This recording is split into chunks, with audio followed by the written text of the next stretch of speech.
supernatural films and spiritual frauds. Now on A View from the Bunker.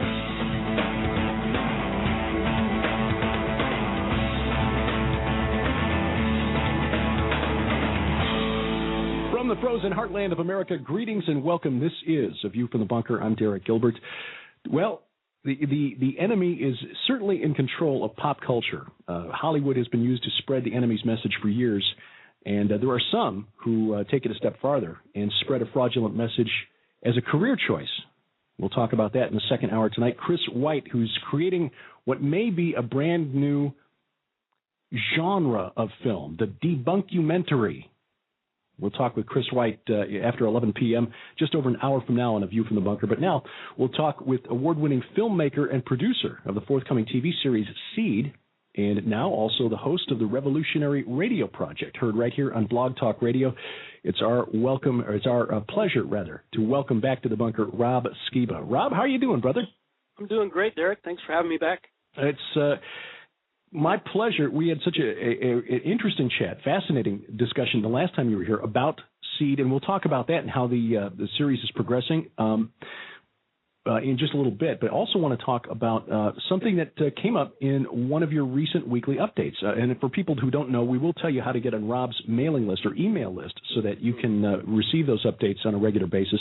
But you mentioned a project that you're undertaking, an outreach in your own home that's using entertainment, using the medium of film or video to spread the message of Jesus Christ. But it's not really like video tracts. And this is one of those ideas that caused the forehead slap moment.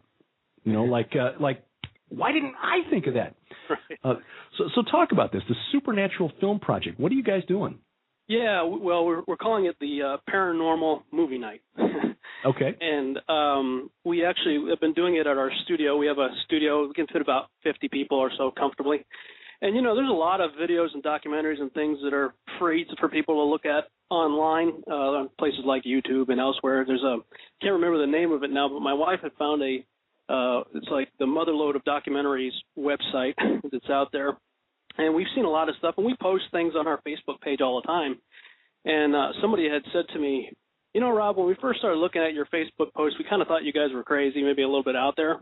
But then when we start seeing stuff in the news that confirms some of the things that we were posting, they said, you know, we started to kind of listen and think maybe you guys knew what you were talking about. And the next thing you know, they started doing their own research. And next thing you know, we've got a convert. Uh-huh. And that made me think, you know, I thought, man, you know, it always surprises me who actually watches or reads the stuff we post on Facebook sometimes. And I thought, you know, one of the rules in marketing is find a need and fill it. Right. And we saw something specifically related to what the History Channel has been putting out on the Ancient Aliens series, that they're in their second season now. And I had a friend of mine call me up after watching all of the first and second season of the History Channel Ancient Aliens series, and he said, you know, Rob, the stuff that they talk about on there is very compelling. You know, they present a lot of evidence, and you can't deny it. I mean, these things are real, what they're talking about. And this is a person who's gone through Bible college, in fact, was thinking about starting his own Bible school. And he called me, I'm not going to say completely shaken in his faith, but he was a bit disturbed and had a lot of questions. And knowing that I'm into this kind of stuff, he felt he could call me and ask me what my take was on what the History Channel is putting out. And I realized, man, if somebody like that could be somewhat shaken in his faith, what's going to happen to other people who don't have the kind of foundation he has? And so I saw a huge need right there. And it's a big part of the reason why we're doing Seed as well. But until we get the funding to get that fully off the ground, I thought, well, we could at least do this. And so basically we dial into one of these documentaries. You know, we show the first one we showed was actually the pilot episode of the Ancient Aliens series. It was called God's Chariots and Angels or something like that. And it was an hour and a half documentary, and we showed it. And, of course, it promotes panspermia and the idea that these are ancient gods that are actually our forefathers and all this, and we came from them and whatever. And so after we showed the documentary, we just opened it up for a time of discussion. And, of course, I was able to share my biblical worldview on what they were talking about in the documentary.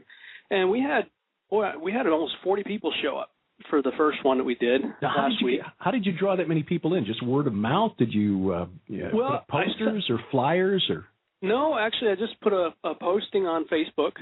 We've got probably 1,500 people on my so-called friends list.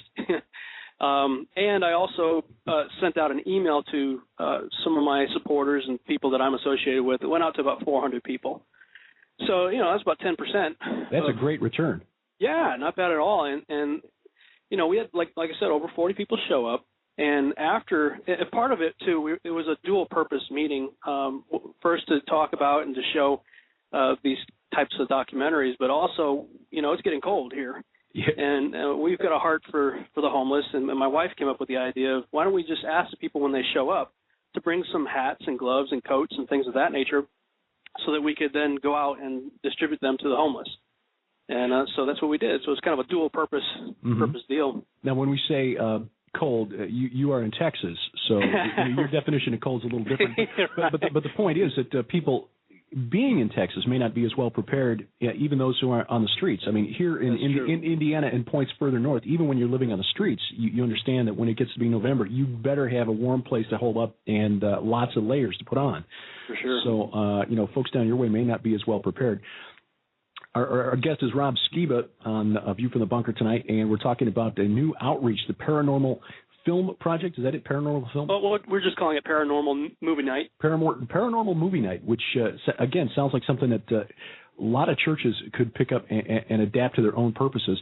And keep the bunker phone number in mind here, because we're going to take your suggestions for future viewings on Paranormal Movie Night, 646-652-4429. So 40 people show. You go through the hour and a half. What sort of questions did you get from the audience? Were these what sort of thoughts and ideas were kind of tossed around after the screening? Well, knowing that most of the people that were there were friends of mine and believers, I just posed the first question right off the bat as soon as it was over. I said, "Do you see how easy it's going to be for people to believe the lie? I believe this is part of the Great Deception. And do you see how easy people are going to be deceived?" And people, were nodding their heads. I said, "So what do you think about this? What do you think's going on here?" And there were a few people who, on the same page that I'm on, that answered some of those questions the same way I would have answered them. And so that taught me something. For the next one, I'm going to kind of want the people who know what I know to just kind of be quiet. And I want to hear from people who don't know what I know. But it did open up a whole big discussion about mythology. Where did the gods of Greek mythology, et cetera, come from? Yeah. And so King Wells, who I believe you know, we just recently found out that we live next to each other. Really? So, yeah, we're like maybe 10, 15 minutes away from each other. And so we met for a lunch meeting the week before, and I had told him about the movie night that we were having. I said, "Man, I'd love it if you could come." He goes, "Yeah, I'd love to come." So he's actually written a book on that. Right, yeah. And so I had him come up and share a little bit. And so a lot of the discussion went in the direction of what's the deal with the gods, of mythology. And so he was able to share some of his insights from his book, Ancient Myths and the Bible. Mm-hmm. And we kind of tag teamed it. So it was really exciting. And the response that we got afterwards, I mean, there were people that came up to us and they said, "Thank you so much for doing this. I've always wondered about that, and, I really appreciate it. When's your next one?" Things like that. So we thought, let's do it again. We'll just keep doing it as long as we have interest. So the next one we're going to show is tomorrow night, and that's going to be on the same thing, the Ancient Aliens series. It's an episode called The Visitors. It deals with the conehead skulls. Right, okay, yeah. Which a lot of people have no clue even exists. So it's like, wow, if you look at their cranial capacity of these things, it's almost double of the size of a normal human brain capacity, And when people see something like this on the History Channel or National Geographic or Discovery or something like that, obviously the perception on our side of the screen is that this is true, this is factual, because we can see the pictures. We've got a guy in a white lab coat talking, so he must know what he's doing. Right. What were the sorts of ideas that kind of rattled your friend? I think, of course, if you've seen the series, they cover a lot of territory. I mean, and most of the first season episodes, I believe, were about an hour and a half each episode. I think the second season, they're only about an hour long or 45 minutes long with commercial breaks. So I think after watching, 10, 15 hours worth of that stuff, that covers so much ground and your head's just spinning going, wow, I've never really thought about this. What's the deal with all these underground bases? What's the deal with, all these ancient, Puma Punku and, the pyramids and all of that stuff? I mean, it can get overwhelming when you think about it, and you realize how much of it is out there. The Nazca lines in Peru, I mean, that's enough to just send you spinning forever. It's like sure. the entire top of a huge mountain range has been sheared off, completely level. There's no evidence of debris anywhere, and there's every appearance of what appears to be runways of some kind of ancient airport. I mean, what do you do with that? And it becomes overwhelming when you think, wow, this planet has seen some stuff, Right. And he has this, he's knowledgeable in the Bible. Of course, he went through Bible college, and Jesus said, Matthew 24:37, as it was in the days of Noah, so is it going to be in the coming of the Son of Man. Well, what was going on in the days of Noah? And I think when I ask that question, I think most people think Noah and the flood. And that's certainly valid, but Noah lived 950 years. There were 600 years prior to the flood, and another 350 years after that. And there's an awful lot of things going on in that 950 years. And so when you start thinking about that, and Jesus says, as it was in the days of Noah, so is it going to be essentially in the last days. And most of us Bible-believing Christians believe that we are in the last days. So what are the implications of that? Mm-hmm. And that's the kind of questions that I'm asking people and just trying to see what they come up with. And most of them kind of look at you with blank stares because they've never been taught it. No one's talking about it in the church.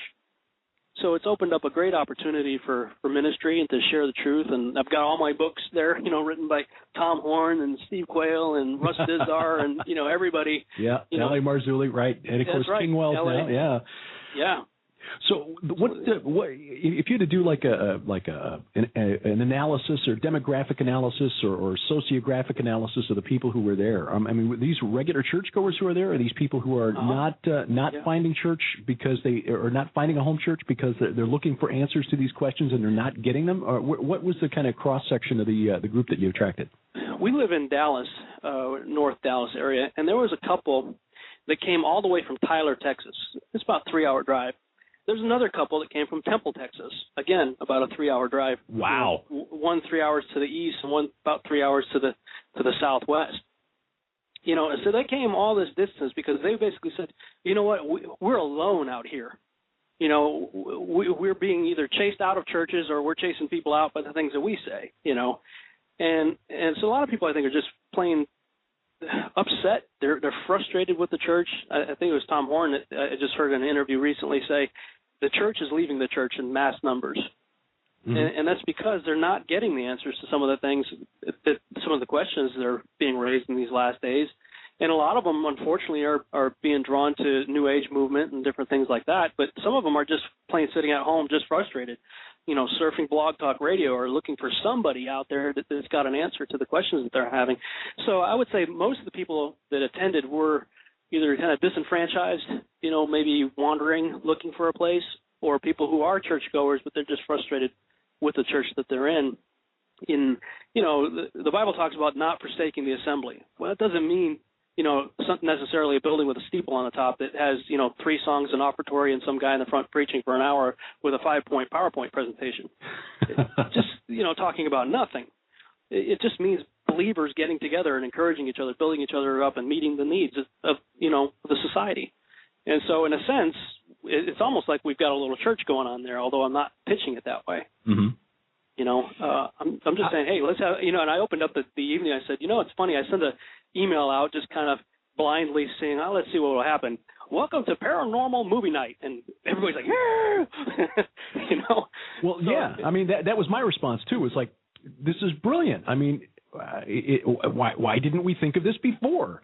How many of the 40 people who were there, do you think would not have responded to a call to say, hey, come out to our house on Thursday night for just fellowship and worship?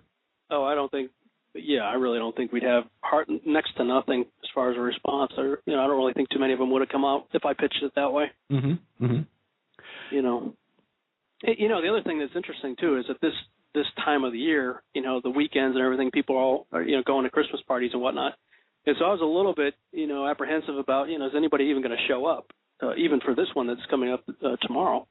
But so far the response has been great. So as long as people are coming, we're going to show it, We're talking with Rob Skiba, the producer of the forthcoming TV series Seed, on A View from the Bunker, about his new paranormal movie night, sort of a home-based outreach. That's a simple idea, but seems to at least have some potential to draw people in who are not finding what they need in the traditional church setting right now. What was the most interesting question that came up after viewing that first segment of the Ancient Aliens series?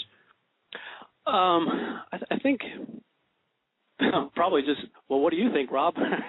Because I don't even think a lot of people just even know what to ask. You know what I mean?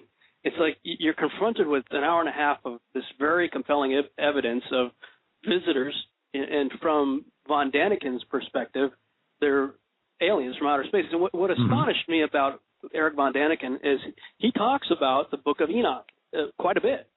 And I'm like, how could you be so familiar with the Book of Enoch and not get it, dude? We're not talking about aliens. We're talking about fallen angels here. Mm-hmm. Well, it starts with a presumption. Well, yeah. There's a paraphrase, and I forget the scripture address, but it was something that Solomon wrote that I heard somebody quote one time. It said basically, when you proceed from a false assumption, your conclusions are sheer madness. Mm-hmm. And I think that's a Message Bible translation. But I agree with it. If you start with a false presumption, then all your conclusions are going to be crazy.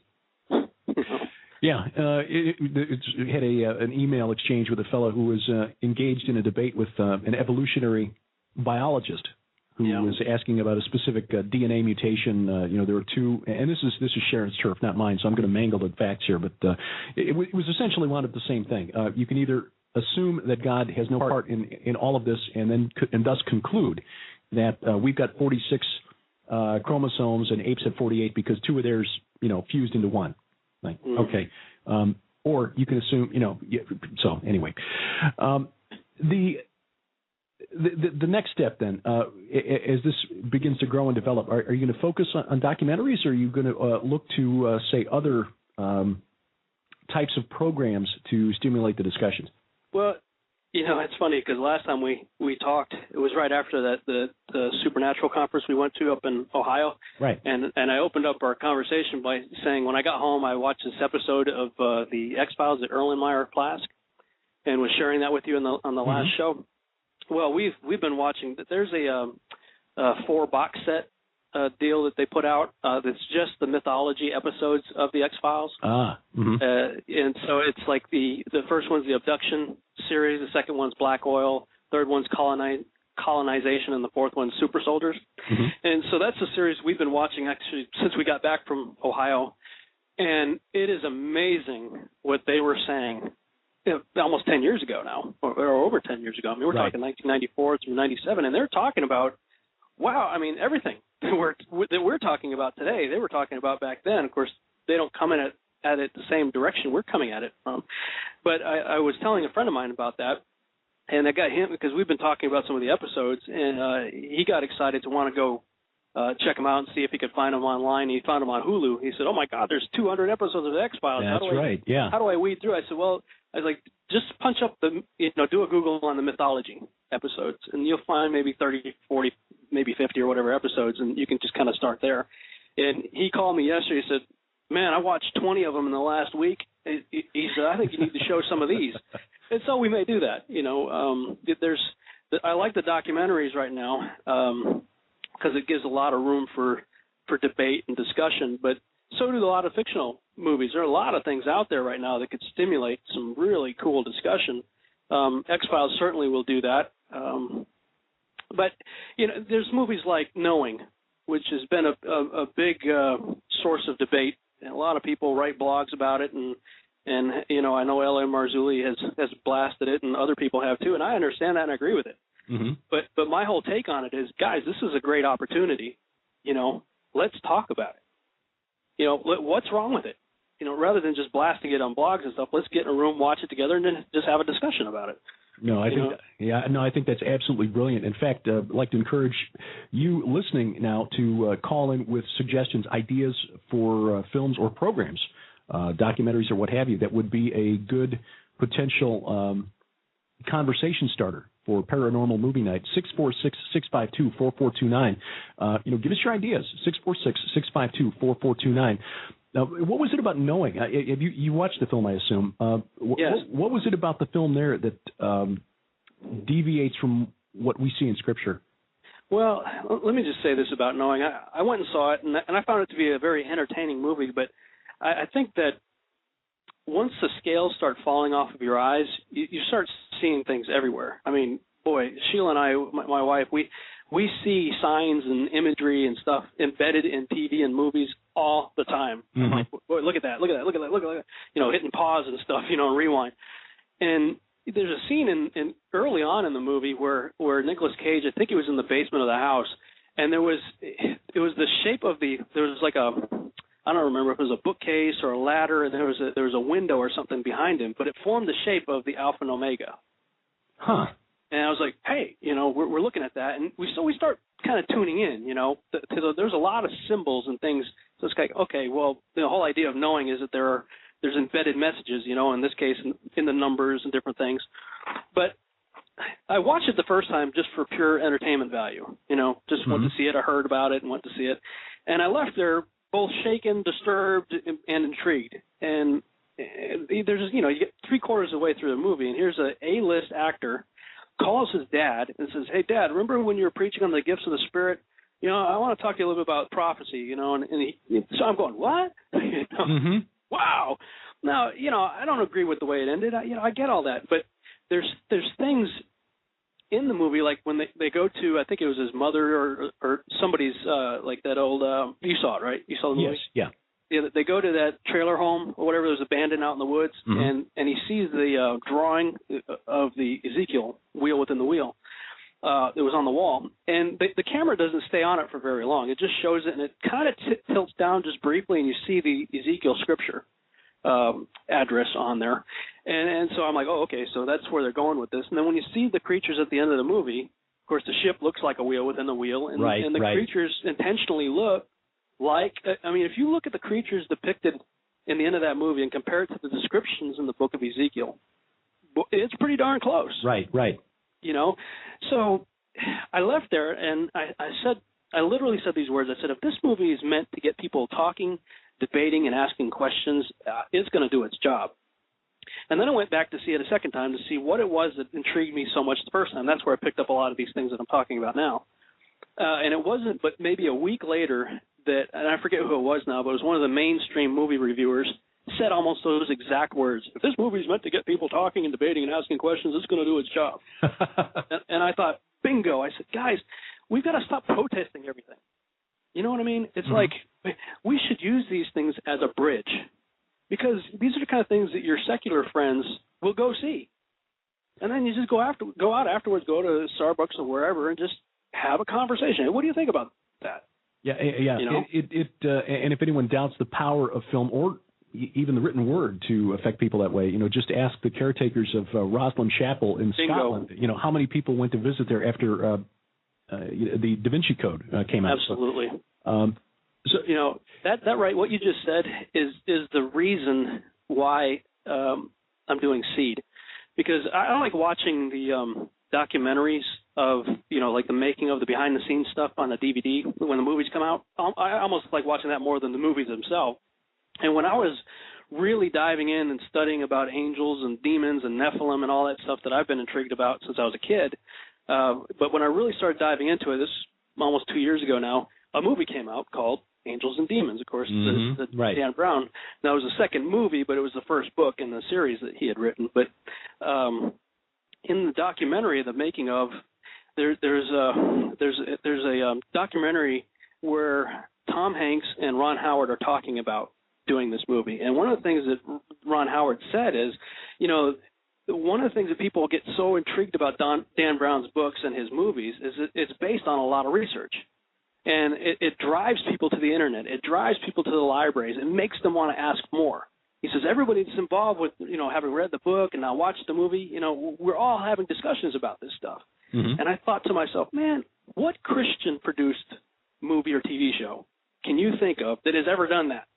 That has caused people to drive people to the internet and drive people to the libraries and make them want to know more and discuss these things. I mean, I suppose to some extent the Left Behind series might have done that, but I don't think among Christians. Among maybe. Christians, you're right. You're right. Now, among the culture, no. No, and that's the whole thing. We are trying to be culturally relevant, and when I look at this is something that frustrates me, to be honest with you, Derek, is when Christians say, "Hey, we're making a Christian movie." Well, the world says, "Wow, isn't that nice? They have their own movie," and exactly. They don't go see it. Mm-hmm. There was a movie, and I talk about this in the seminars that I do on being culturally relevant. That it was called The Secrets of Jonathan Sperry, which is a nice family movie. It's very overtly Christian. It's loaded with the Bible says, like almost every 10 minutes in the movie. Mm-hmm. And that movie was a September 2009 movie release. It went up against Gamer and Surrogates, all right, as a release. and at the same time, G.I. Joe, Transformers, and Star Trek was also still on the marquee at that time. So I'm thinking, when you got G.I. Joe, Transformers, Star Trek, Gamer, and Surrogates on the marquee, who in the world is going to see Secrets of Jonathan Sperry? Nobody. Right. The movie was made for $1 million, and it grossed, I believe, according to IMDb, about 1.3. Wow, they barely made their money back. Mm-hmm. Why is that? Because they're not culturally relevant. Yep. And so the whole reason for Seed is, I love the XFiles. I love Lost. I love Battlestar Galactica.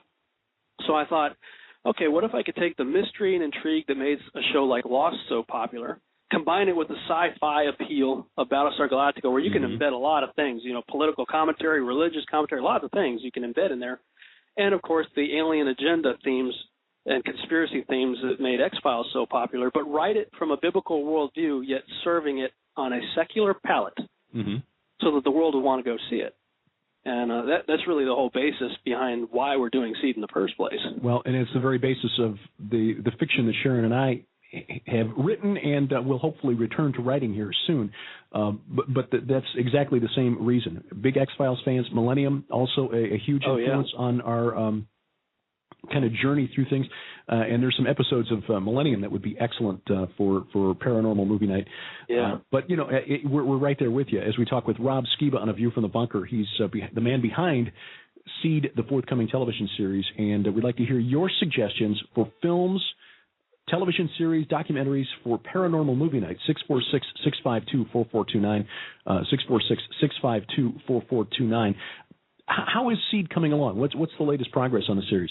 Well, from a writing perspective, I'm on episode 3, just about, maybe about halfway through it, and that's my goal is to have the first 3. I want to shoot the first 3 all at the same time. Mm-hmm. So I'm really pressing to try to get all 3 of them completed. Now, the fundraising side of things is very difficult, man, because our budget's $1 million per episode. Okay, so we can do a TV series that's on par with other shows that are out there, The Event, things that are out there that we would essentially be competing against. So we can't do this cheesy, because that's the other problem with usual Christian production is you say Christian movie, production word association, cheese. Yeah.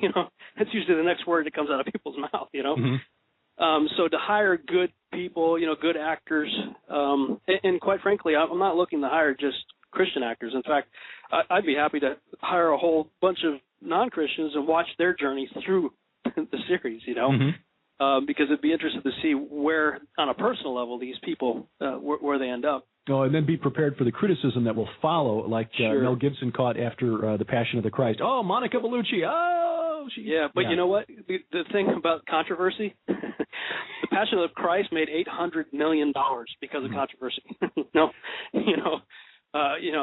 I get it. There was a lot of evangelicals that went to see the movie, but there were a lot of other people that went just to see what the controversy was all about. That's very true.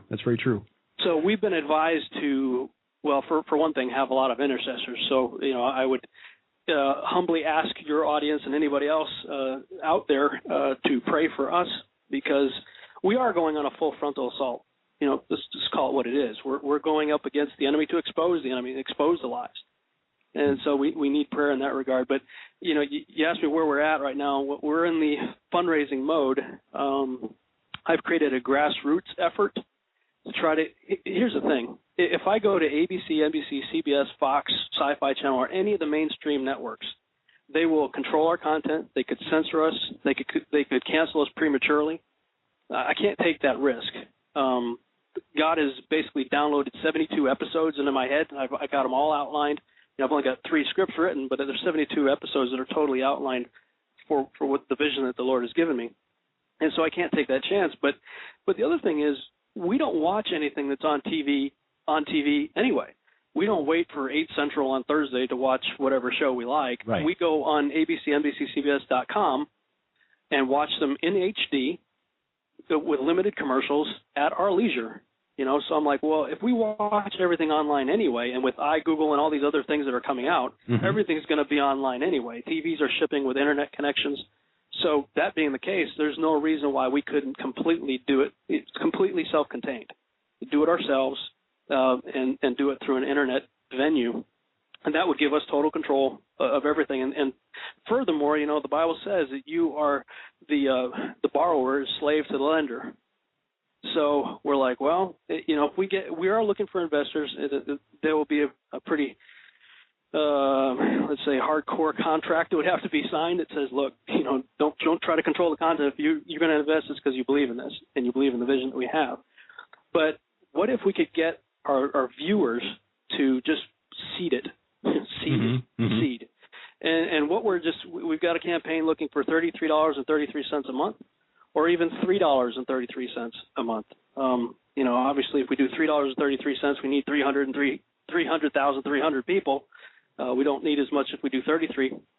But if you go to seedtheseries.com/so.html, that shows kind of what we're offering. We're going to build a special website that'll be for members only. They'll have a lot of behind-the-scenes stuff that you won't get otherwise. It'll have additional resources, videos and books and CDs from people like Tom Horn, Russ Dizdar, Ellie Marzulli, and others out there. You guys, if you want to participate as well, as a way of kind of partnering with people like yourself, but also as a way of adding added value to our subscribers. Because, I don't know about you, but there's been TV shows that I've really gotten into, really got excited about. Right. And then all of a sudden the network canceled it. Yeah. And you're like, ah! Yeah. Brimstone, a classic. Oh, man. Yeah. Yeah, we watched 4400. Was I don't know if you ever seen. I loved 4400, and they canceled it after season 4 at a cliffhanger. I'm like, are you kidding me? That's always the way. Always the way. What we're trying to do is put the control in the hands of the audience. And I'm saying, look, guys, you'll spend more than $3.33 on a latte. I'm only asking for $3.33 a month, to get behind us and do what we're doing. So, and $33.33. There's also another higher one, $333.33. The $33 and above are tax deductible, so that's another benefit because we have a 501c3 that we're running that through. Ah, okay. The $3.33 one is not tax deductible. That's just sewing just to sew. But the other one, and you'll get the benefits of the web and all that stuff that we're doing. But the over $33 will get benefits, but added benefit will be the tax deduction. So it's something else that we're offering. Well, we'll talk more about that before the hour is up as we continue our discussion with Rob Skiba on A View from the Bunker tonight.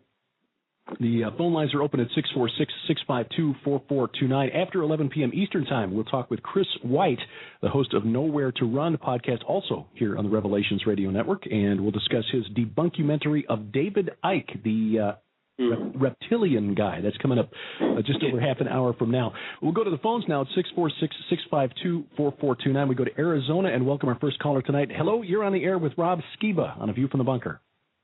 Hey, Derek. Hey, Rob. Hi. My name's Paul. I got to really tell you, Rob, I really identify with what you're saying with, seeing all these things when you're watching films and, TV shows.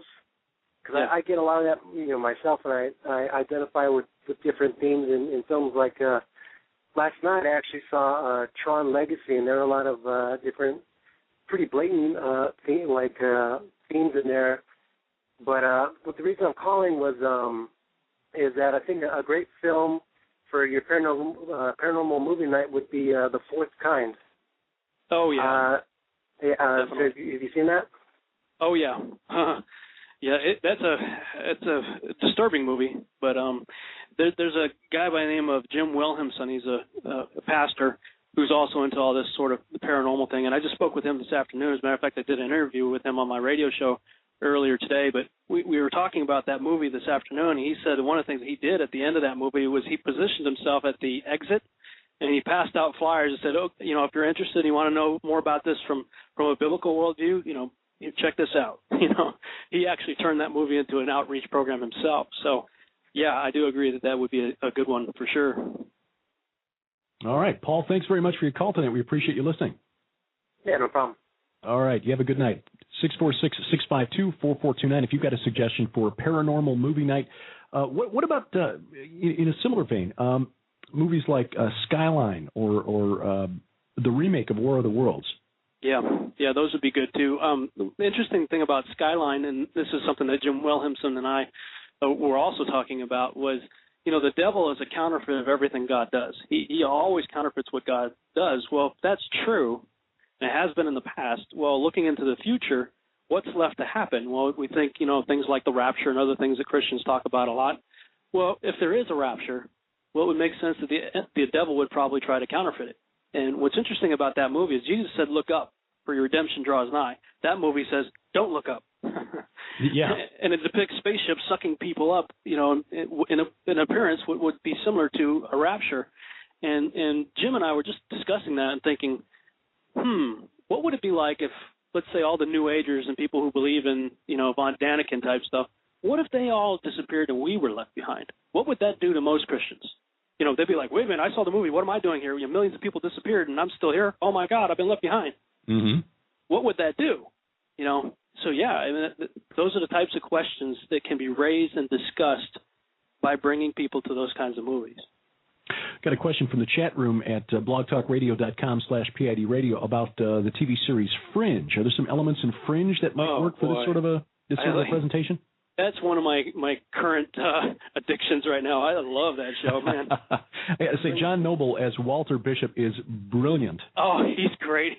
Some of the lines that he says, oh, man, I laugh sometimes. I have to, hit pause because some of the things he does just makes me crack up. But, yeah, that show talks about a lot of the stuff that you talk about on your show and a lot of other people talk about. Even just in the intro graphics, for the title sequence, they put transhumanism and all these things are right there as text in the opening title graphics.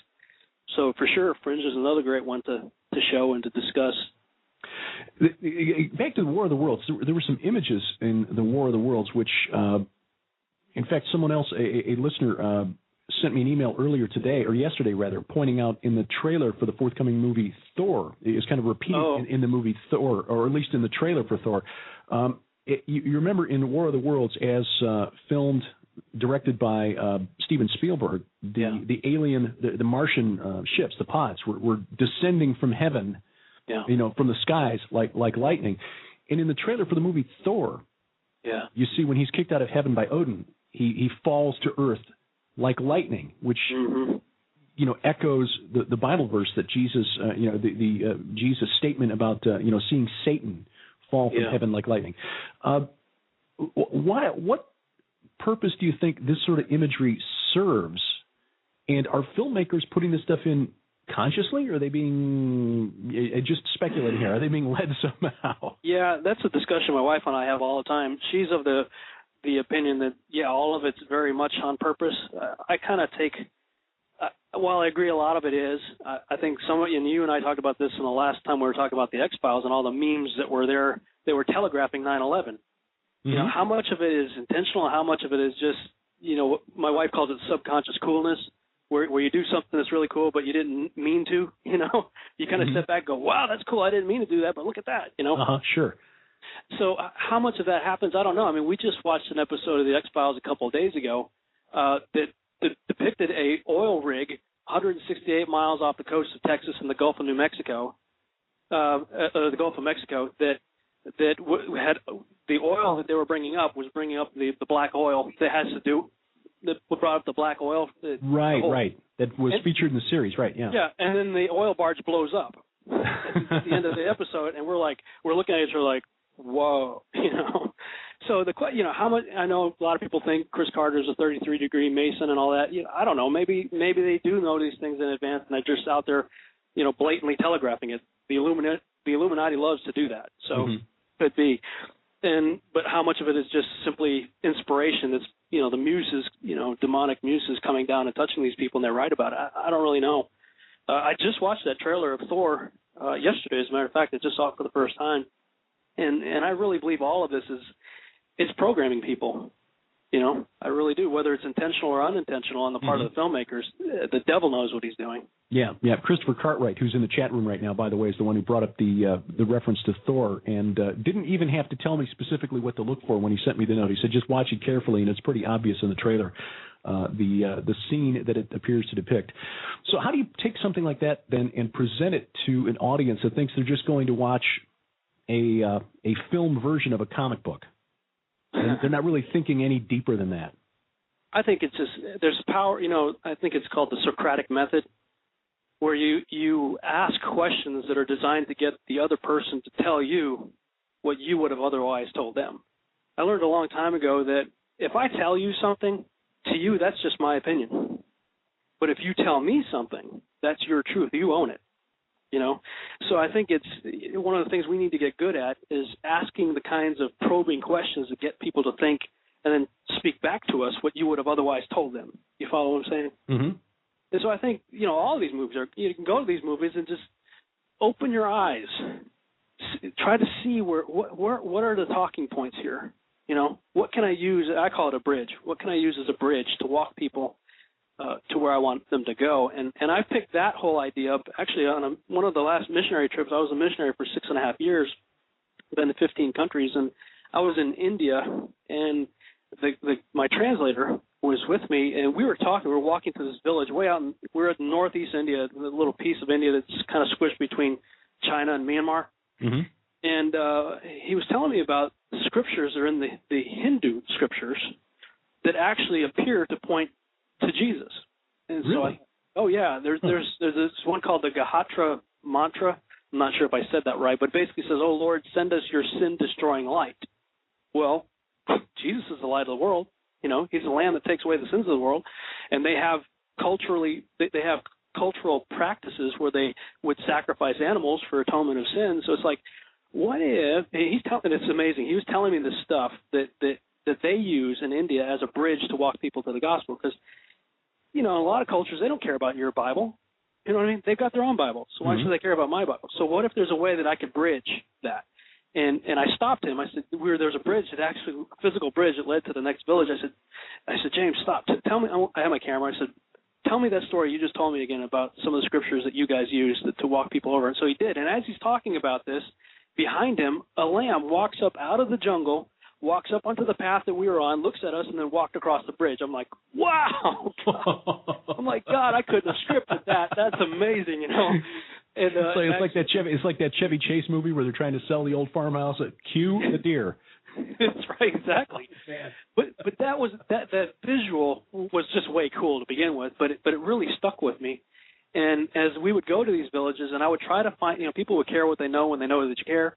So instead of just knocking on the door and showing what I call the Jesus Rubik's Cube, they call it an Evangel Cube, this little cube that you unfold in different ways. It has little, basically flannel graph-looking pictures on it. Share the gospel. I'm like, man, forget all that. Let's just go in there and have a conversation with people. What can I relate to on their level that I can systematically work them over to my level? And so that's kind of the approach we're trying to do with Paranormal Movie Night. It's what we're trying to do with Seed. It's what we're trying to do with everything, basically, these days. Our guest on A View from the Bunker tonight is Rob Skiba. His website is seedtheseries.com. He's also here on Blog Talk Radio with the Revolutionary Radio Project. And still some time if you've got some suggestions for upcoming films to show on Paranormal Movie Night. 646-652-4429 is the number. How does this compare, this sort of approach, taking pop culture and using it as a bridge to what Paul did on Mars Hill with the statues of the Greek idols? It's funny you should say that. There's a picture that I use for a lot of my profiles, on different social networking sites and whatnot, and a lot of the emails that I used to send out when I was a missionary. Somebody had taken a picture of me. I was standing on Mars Hill in 2005 with my camera, and somebody who was down below took a picture of me. So this is kind of cool picture. I'm just kind of standing there, and I was looking at the Parthenon at the time, and I'd been to Greece twice. And on the second trip that I went to Athens, I spent a lot of time in the marketplace, just kind of trying to think, what was it like? Well, it's all ruins now, but just kind of walking where Paul walked, and then kind of tracing his footsteps up to Mars Hill, where you're looking down at the marketplace off to your left and over to the right, and you've got this really amazing, temple to the gods over there. And Paul is saying, hey, let me tell you guys about see, you're spiritual people, you got all these gods. Let me tell you about the unknown God. And after my second trip to Athens, that was right before my trip to India. And so on the same trip I was just talking about, we came across a Hindu shrine, and there were shrines everywhere. I mean, the Hindus have millions of gods, so there are shrines everywhere. But there's a large group of people there, and where we were, they had never seen a white person before, so we were just a novelty just by being there, So we drew a pretty big crowd, and James kind of set the thing up, for me to speak by saying some things in his language, and then he said, okay, they're ready, now you share. And I basically shared that exact message. I said, I see you guys are spiritual people. You got a lot of gods. Can I tell you about my God? I preached Paul's message. And at the end of it, about half the crowd raised their hand to receive Christ. So, wow. It's an extremely effective way of ministering the gospel. Yeah, tried and true. Everything old is new again, yes. For sure. So some other thoughts on different programs that might work. I mentioned Millennium. Are you familiar with the program Brimstone? Never heard of it. 13 episodes, only made it to Fox 13, of course. It was a Friday night companion show to Millennium. For a very brief time, a New York homicide detective is killed, and after he had hunted down and murdered a man who had assaulted his wife, and he's sent back to Earth by Satan to recover or retrieve, like a sort of bounty hunter. Like Spawn?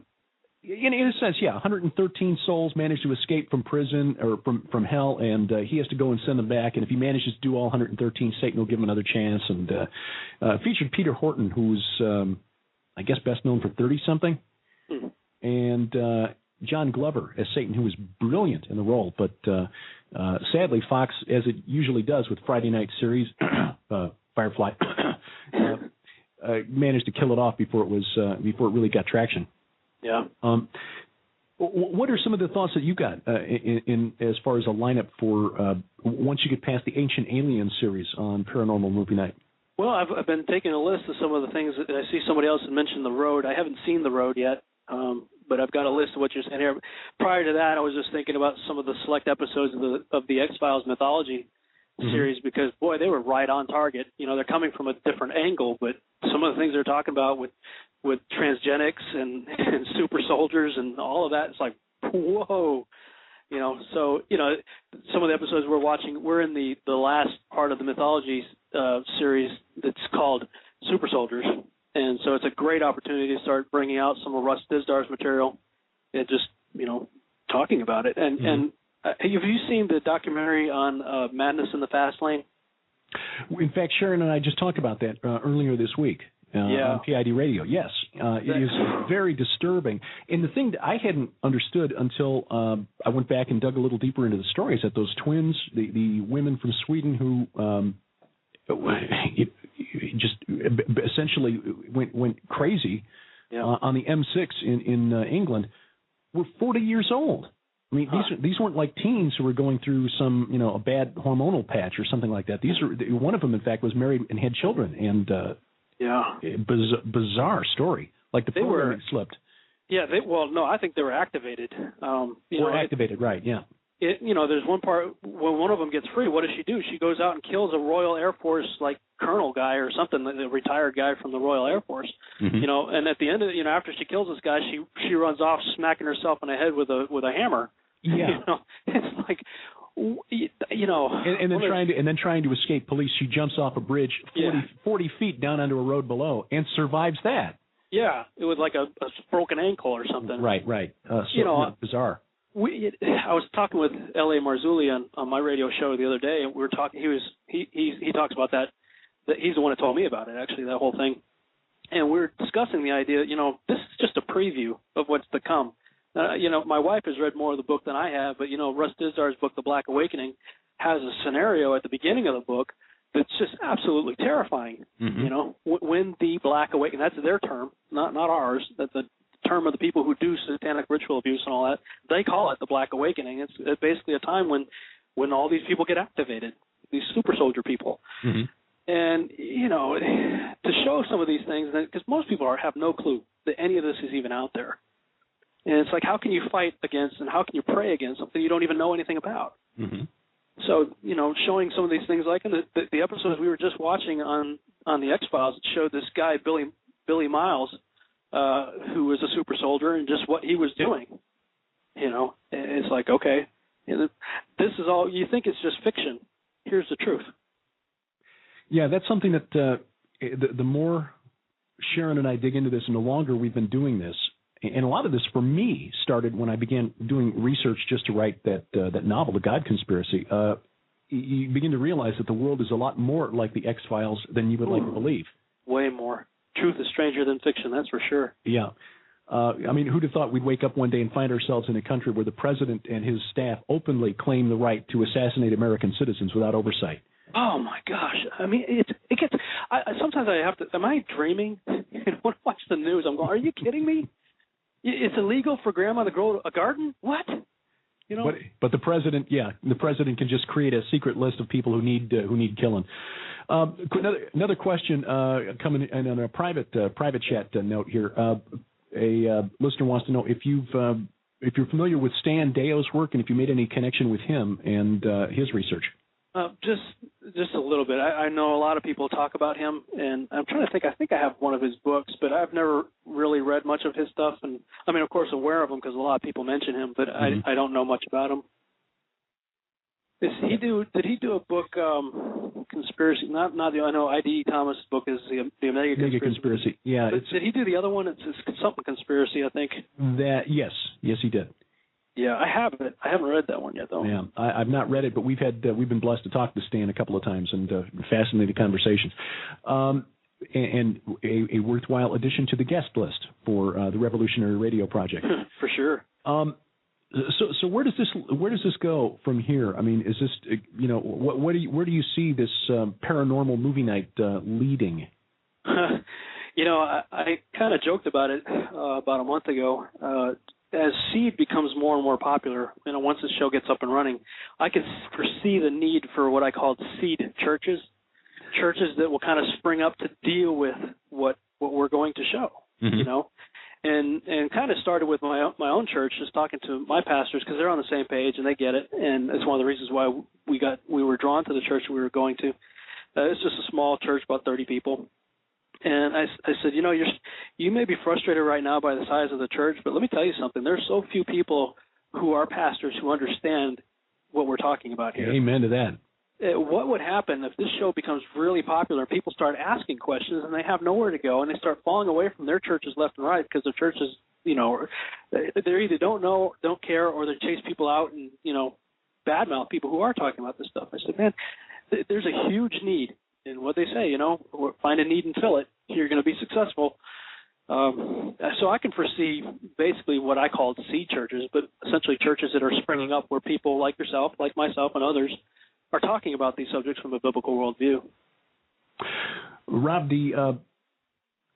where do people find out more information about Seed the Series and how to participate?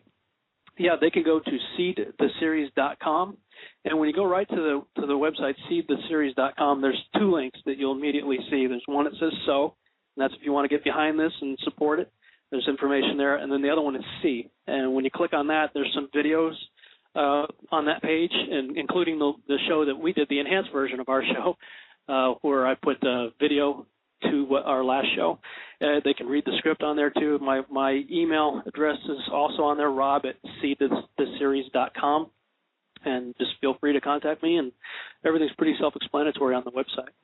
Do you have any hope or prayer as far as the timeline goes for when filming will begin on the series? Yeah. Well, my hope and prayer would have been that we're already in production. That's kind of my plan. It should have happened yesterday. really we're waiting on somebody who has the capacity to believe in this, to get behind it. And we're not just trying to make a cool science fiction show here. We're trying to reach the masses with a very important message. And I've said it before, I think, science fiction has an advantage because people go into science fiction suspending their disbelief. Mm-hmm, mm-hmm. So since they've already suspended their disbelief, they're open to believe whatever we're going to tell them. That's how the devil has been so successful thus far. So we're trying to do it for the kingdom, but here's what I would love to see happen. If we could get into at least pre-production next month and get out at least the first 2 episodes, if not all 3. Tom Horn has invited me to be a presenter at his global conference, Congress that he's having in Branson. Oh, cool. We'll see you there. Yeah, I would love to be able to roll out parts 1 and 2 of the pilot episode as a season premiere at this event before anybody else sees it, show it there, and really be in full production throughout the summer to get the season finale. There's only 12 episodes in season 1, and the 2-part season finale is called 33. And I would love to roll that out on 11/11/11 for obvious reasons. Mm-hmm. And so that's the timeline that we're praying for, that we'd love to see happen. But, we really need to get into production pretty quick to meet that. Question from the chat room, and this will have to be the final one for the hour. Where are you going to be filming? Primarily in Dallas or not in the Texas. Let's just say Texas is a big place. Sure. A lot of it takes place in Dallas.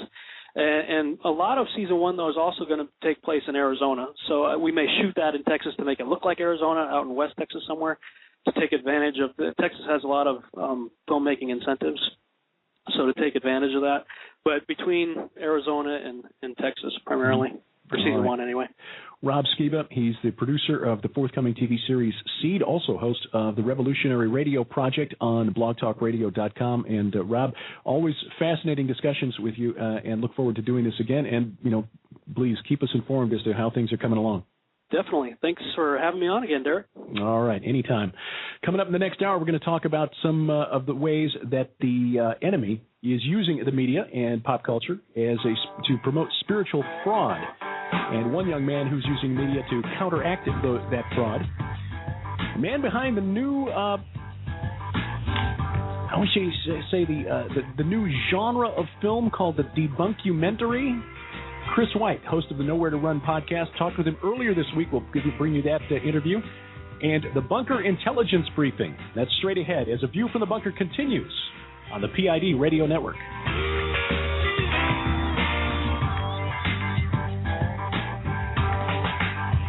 Knowledge is power.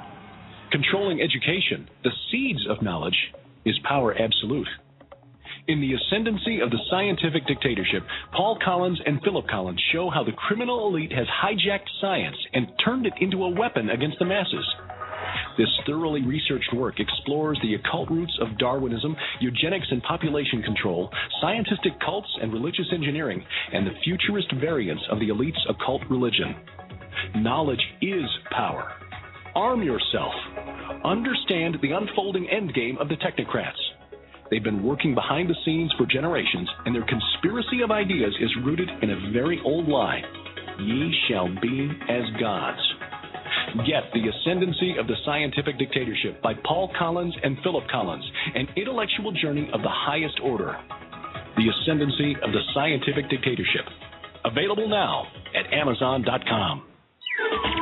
When the BBC produced the Walking with the Dinosaur series several years ago, they had to search the globe for appropriate filming locations. But whenever they discovered an otherwise suitable site, the ground was inevitably covered in grass. And back in the year 1999, that was an evolutionary impossibility. You see, until recently, most scientists thought that grasses first evolved around 55 million years ago, long after the supposed extinction of the dinosaurs. But since then, studies of fossilized dinosaur dung have shown that not only did dinosaurs and grass live at the same time, but dinosaurs actually ate it. We often hear dogmatic statements about what did or didn't happen millions of years ago. But it's important to realize that these statements involve lots of assumptions, are often based on fragmentary evidence, and can be totally overturned when new evidence comes to light. To find out more from Creation Ministries International, visit our website, creation.com. Available now on Audiobooks.com. 1 email, 5 lines, 4,000 dead. And it's only just beginning. A small boy in Iowa forwards a mysterious email from God to a small group of friends. Within hours, blood flows on the streets of his quiet farm community. Thousands more are dead across the country in dozens of simultaneous terror attacks. The government blames fundamentalists who want to trigger the apocalypse, but the evidence points back to someone inside the government. FBI agent Joe Eunice reluctantly teams with a conspiracy-minded internet radio host to expose the plot and discovers that the enemy is not of flesh and blood. The God Conspiracy by Derek P. Gilbert from PID Publishing. Available in trade paperback as an ebook for Acrobat Reader and Amazon.com's Kindle ebook reader, and now as a free audiobook at www.audiobooks.com.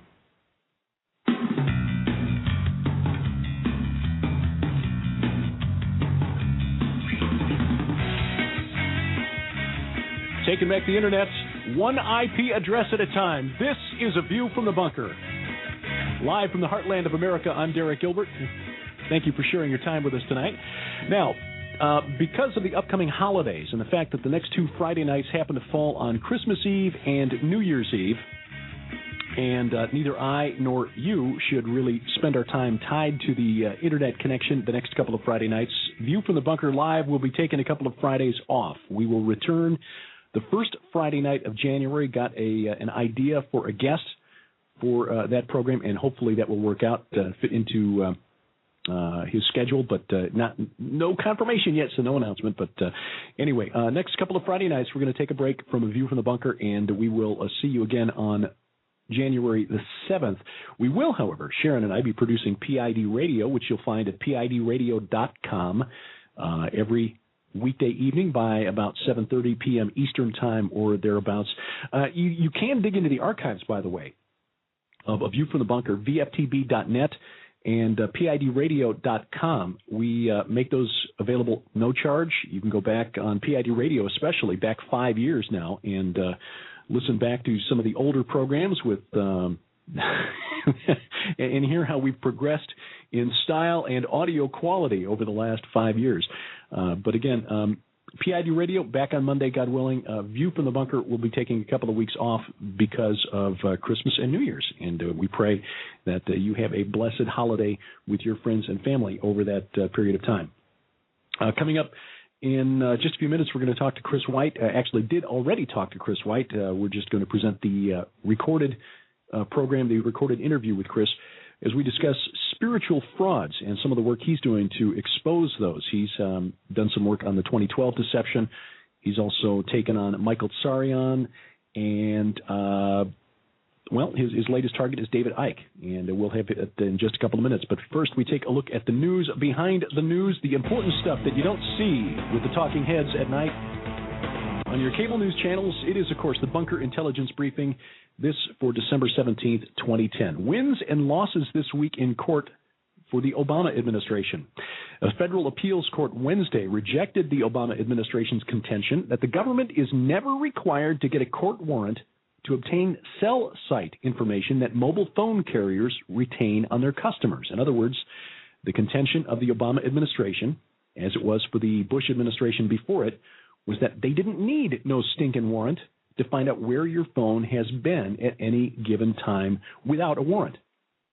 The decision by the Third U.S. Circuit Court of Appeals follows a Tuesday ruling by a different federal appeals court, which said for the first time that the government must obtain a warrant for an internet service provider to grant the authorities access to a suspect's email. These are both issues that I talked about at the conference in Canton, Ohio earlier this year, that before these rulings, and I suspect that both of these will be appealed to the Supreme Court, the United States government and law enforcement elements within it have claimed the privilege or the right to obtain this information, to access to your emails, to access to your cell phone GPS information without first obtaining a warrant from a court explaining exactly why they need that information and why you are a suspect, of a person of interest. In other court rulings involving the federal government's ability to look in on your stuff, earlier this week, a Virginia federal judge Monday found a key part of the president's sweeping health care reform law unconstitutional, which sets the stage for yet another protracted legal struggle that likely winds up in the Supreme Court. U.S. District Judge Henry Hudson struck down the individual mandate that requires most Americans to purchase health insurance by 2014. The Justice Department is expected to challenge the judge's findings in a federal appeals court. According to Hudson, an individual's personal decision to purchase or decline purchase of health insurance from a private provider is beyond the historical reach of the U.S. Constitution. Judge Hudson also stated that no specifically articulated constitutional authority exists to mandate the purchase of health insurance, end quote. No kidding. That will not, however, stop the progressives who want to see this law in place. In fact, it's already come out this week that Judge Hudson is connected to a conservative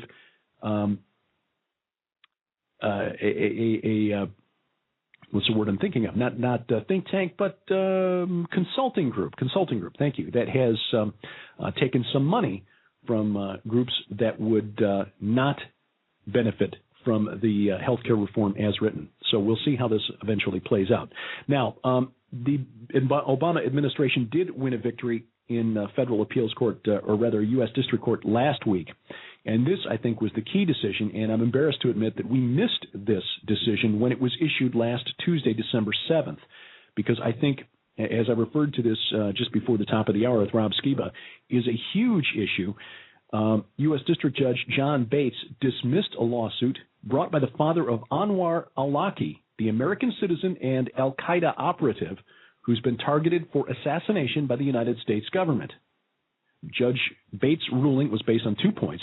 One was that al-Awlaki's father lacked standing to sue the United States government, partly because there's nothing preventing al-Awlaki from surrendering to American authorities and filing suit himself. Except for the assassination order that might serve as a mild disincentive to turn himself in. The judge's other finding was that the determination as to whether the U.S. government has the right to assassinate al-Awlaki was a political question, best left to the president who has access to intelligence data. Excuse me, but Amendment 5 to the United States Constitution says that no American citizen may be deprived of life, liberty, or property without due process of law.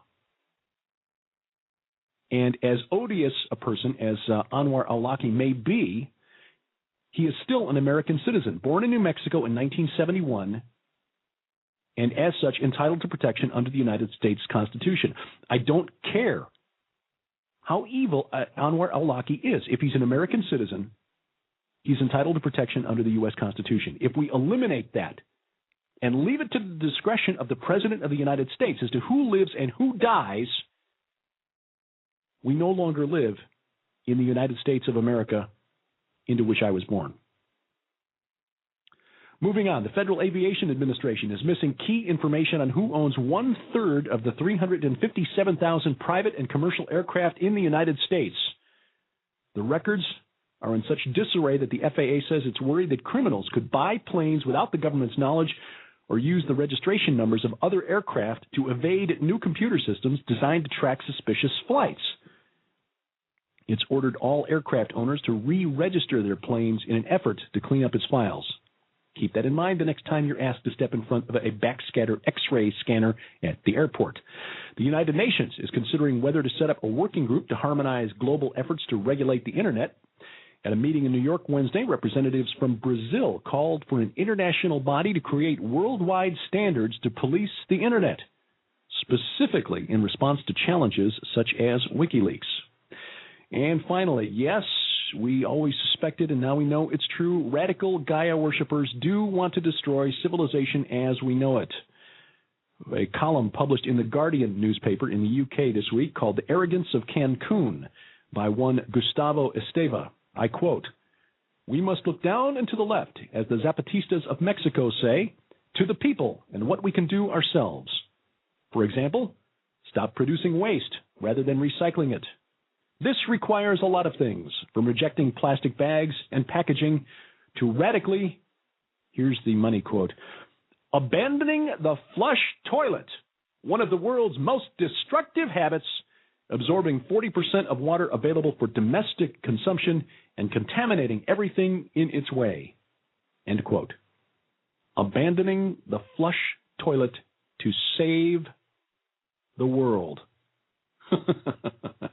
We would point out to Mr. Esteva that modern plumbing has stopped waste-borne diseases, cleaned up rivers, and made life infinitely more sanitary, not to mention the aesthetic improvements of not having millions of septic pits in the backyard of major cities like Los Angeles, Chicago, New York, and Mexico City. And that is the Bunker Intelligence Briefing on A View from the Bunker for December 17th of 2010. You can't turn a channel on your television without coming across something of a spiritual nature. Even the so-called educational channels like the History Channel or National Geographic are doing things that relate to the basic questions of life, like how did we get here, where are we going, why are we here, things that would normally be considered metaphysical. But a lot of the information that you're getting is fraudulent. And I say that from a Christian perspective. That deals with the second portion of our program tonight. We dealt with supernatural film in the first half. Now we're going to talk about some of the information that's being fed to you via the media and a young man who's doing something about that, trying to counteract it.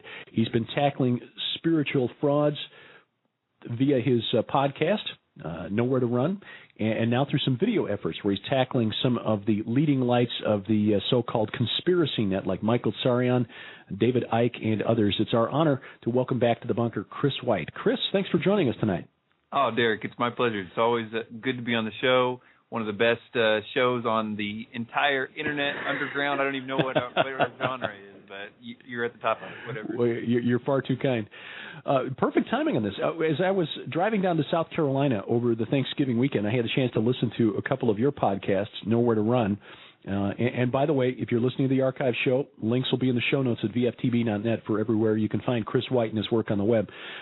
You've done some great work on 2012 and the false prophecies of something cataclysmic, which this way cometh.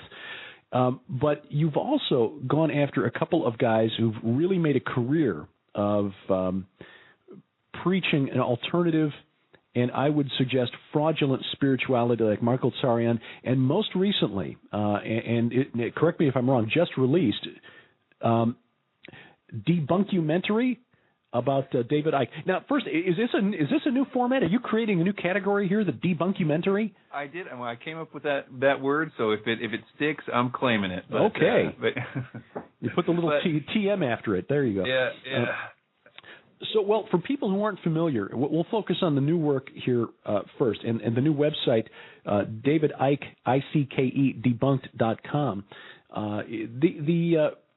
The man himself, who is David Icke? David Icke is probably one of the most prominent conspiracy personalities out there. Very well known worldwide. He started in he's British. He's from England. He tours constantly in speaking engagements, 7-hour lectures that thousands of people go to. I heard just from a guy a few years ago that went to one of his lectures, 2,000 plus people there. Fills out huge rooms everywhere he goes. But more than that, he's on the internet. There's hardly a video of his online that doesn't have somewhere in the neighborhood of 250 to 500,000 views on YouTube. Just wildly popular guy.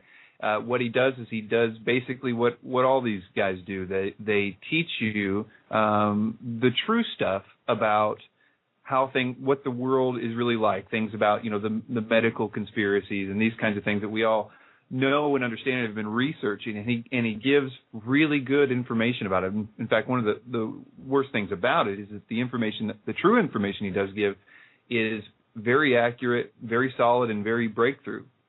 The problem is that he is, without a doubt, selling, like they all are, a very specific ideology that has to do with spirituality.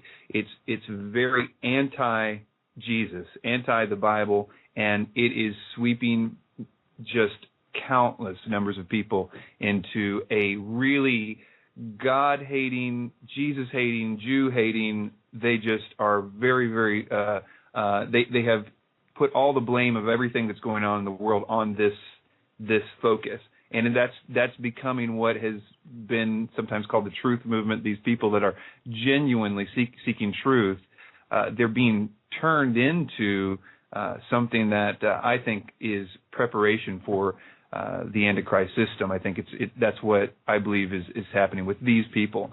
So yeah, one other quick thing. I think that the psychology about how this system works with people like Jordan Maxwell and Michael Tsarian and David Icke, and I could name a bunch more. The psychology is that when people find out that the reality that they grew up with isn't entirely accurate, it can be, as many of you know that are listening to the show, it can be a very it's a very hard-hitting thing. It really affects us, and it causes us to have to rebuild a new paradigm. We have to think, okay, if everything that I thought I knew is untrue, what is true? And you have to go on a search for this new reality. And you pick up things, okay, fluoride is bad, and it's all in our water, and, you know, the stuff about whatever it may be, 9/11 and the rest of it. And then in that process of rebuilding a paradigm, you are also being told stuff about Jesus, stuff about the Bible consistently. All of them have a different view, but it's all similar, the same thing. The Bible's been changed. You can't trust it. It's the thing that's, you know, the problem, and the this and that and that. So by the time we're all finished and we think that we've constructed our new reality, the waters in which we were drawing from were dirty, I guess you could say. Mm-hmm. There's true information out there, but it's very difficult, as most of you know out there, to find and weed through all of it. So the plan is to present a little bit of truth in order to establish credibility, and then take people down a path that leads them away from the gospel of Jesus Christ. Very much so. And a lot of these guys, I would say, are not intentionally deceiving people necessarily. I think that they are true believers in a lot of senses. We can get into people like David Icke and Jordan Maxwell, who literally believe that they are being told to do what they're doing by spiritual beings. And the spiritual beings, as they often do, tell them they're very special. You're going to change the world. You're the one guy that's here to do everything. We really need you. And so they have a version of reality that they believe. It just seems to have never occurred to them that the spiritual entities might not have their best interest in mind. So what are some of the things that David Icke teaches? How does he draw people in to hear his message? Well, I think the core thing that all of them teach, and this is something that's developed over time, especially it began, I suppose, with the study of 2012 and seeing how the core message of 2012 was this, and it really started to sink in as over this last study for sure, even though I've talked about it quite a lot, is that the idea of evolution, spiritual evolution, is central. Icke's main situation is sort of like Eckhart Tolle's main situation. It's basically everybody's main situation. I could sum it up in a nice little phrase that Eckhart Tolle uses: evolve or die. And it basically means that there is a spiritual shift coming, and they have a plethora of different reasons, scientific or otherwise. None of them pan out. Things like this photon belt, which is so ridiculous. I could go on and debunk that in such a way that it's absolutely a total scientific improbability. I mean, it's a long story, but just to say that they use things that are very untrue, that sound really scientific, to get people to believe there's a valid reason why we should expect this coming spiritual evolution, where we will be changed into people more like an older evolution. Sometimes they talk about it like that's what Atlantis had. In fact, this is what Hitler believes in a lot of ways. He called the fifth root race was one in Atlantis that had and that's essentially what they're going for with this new spiritual level. To make a long story short, although there's lots of little things that they say about, you know, this particular thing about the Bible or this particular thing about Jesus, or all the good conspiracy stuff in addition to that, it can all really be summed up with evolution, spiritual evolution, or a coming shift of some sort. We're talking with Chris White on A View from the Bunker. He's the host of the Nowhere to Run program on the Revelations Radio Network and producer of the new DVD, well, available as a DVD, but also available online at no charge, debunkumentary called David Icke Debunked. So the message then to people is that we're on the verge of a new spiritual evolutionary leap? Right. That's the main thing. Now, a lot of people say it in different ways. A leap is what a lot of them refer to the 2012 world. It's a very defined, acute time. December 21st, 2012 is this moment when we're leaping. Some 2012 proponents will say it's sort of it's a thing that's happening over time. It's a gradual shift, but and Icke tends to take that view too, sort of a gradual thing that's getting more and more. It's interesting. What I found out in this debunkumentary is that he actually is taking all of this from a woman named Alice Bailey. If you know anything about her, it's just bad news. She's a lady who not only influenced world government, eugenics, the United Nations more than almost single-handedly, more than anybody else, but in addition also the New Age. Her writings are what the New Age is really based on, in addition to Helena Blavatsky. But anyway, the version of evolution, she actually says, and I quote this, of all the things that she wants people to do, she says, in order to prep people's minds for this new age of Aquarius, for the showing up of as she called it, the age of Aquarius, or rather the world teacher, she said emphasis must be laid on evolution. But anyway, what he is saying is he actually believes something that she wrote called the 7 rays theory. It basically is that 7 rays, which originate in the universal logos, the galactic logos, somehow, which is a god. It's an entity that's very highly spiritually evolved, and that those 7 rays then filter through the different suns. Our sun being, of course, a sun. And after it filters through the sun, those 7 rays then come to the earth and change, as she says, diva and human groups, as well as the earth god, which she calls the earth spirit, but we think of as Gaia. Now these 7 rays have different bands. She associates each ray with a ascended master, and Icke believes this to the letter. And I demonstrate in this video that he literally believes everything about it. That's why he wore turquoise early on in his career, because the 7th ray was a ray associated with an ascended master named Rakorsky. He, in his first 2 books, dictates almost everything from Rakorsky. Saint Germain is his guy. He's as Icke calls him, the Lord of Civilization. He's the guy who is directly responsible for this change. I show in lots of different ways. He doesn't deviate. He literally, without mentioning her name, he clearly believes that the sun god is going to be the thing that sends forth this energy to change humanity. Now, this is the 7 ray theory of Bailey. But the interesting thing is he still believes this to this day, even though he speaks very openly against Alice Bailey nowadays. He's like, she was the source of all this and world government, and he says all this true stuff about her, and obviously seems to be talking bad about her and Lucius Trust or Lucifer Trust, but he's still saying things like the sun, he doesn't say solar logos anymore, although he did for the first few books, and he doesn't say 7 rays anymore, but he does say this energy coming out of the sun is going to be the thing that causes this evolution. And now in his new book, he goes on, this is great too, in his new book, he says this in all these interviews, he's like, well, okay, so something is going to come out of the galaxy. There's a galaxy sort of vibration that's going to come out of that, it's going to filter through our sun, and then it's going to change us. And he's talking about this evolution and this new utopia that's going to come after it and all this stuff. And I actually looked in his book because, of course, I'm really interested to know what kind of, because nowadays he's all like, I've got scientific evidence for all this. So I'm just chomping at the bit to see in his new book what he uses for scientific backing of this. And I looked this up, and it was the most hilarious thing I've ever seen. He actually posts a picture of Carl Sagan on this page, and instead of quoting Carl Sagan, he quotes a woman who had a vivid dream about Carl Sagan, who then validated the scientific claim. So wait a minute.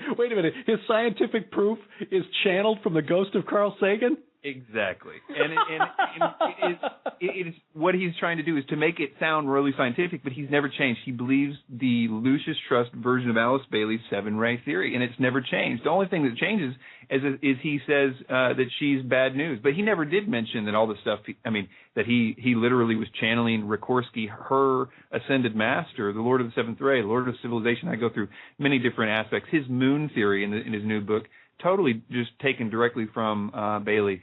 Over and over and over again, you can demonstrate that. So it's all rooted in her.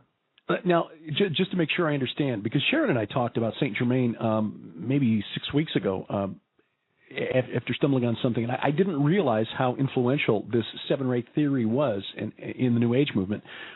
Rikorsky and Saint Germain, are they one and the same, or are they... Well, Saint Germain was a real individual, but in theosophy, Saint Germain is also synonymous with this Rikorsky, or Bailey called him Master R, or Rikorsky, or Saint Germain. They're all synonymous. But there is a real guy that has sort of an interesting history as well. But theosophy essentially believes that he was a reincarnation of the same entity, but there's sort of a disconnect there, but yeah.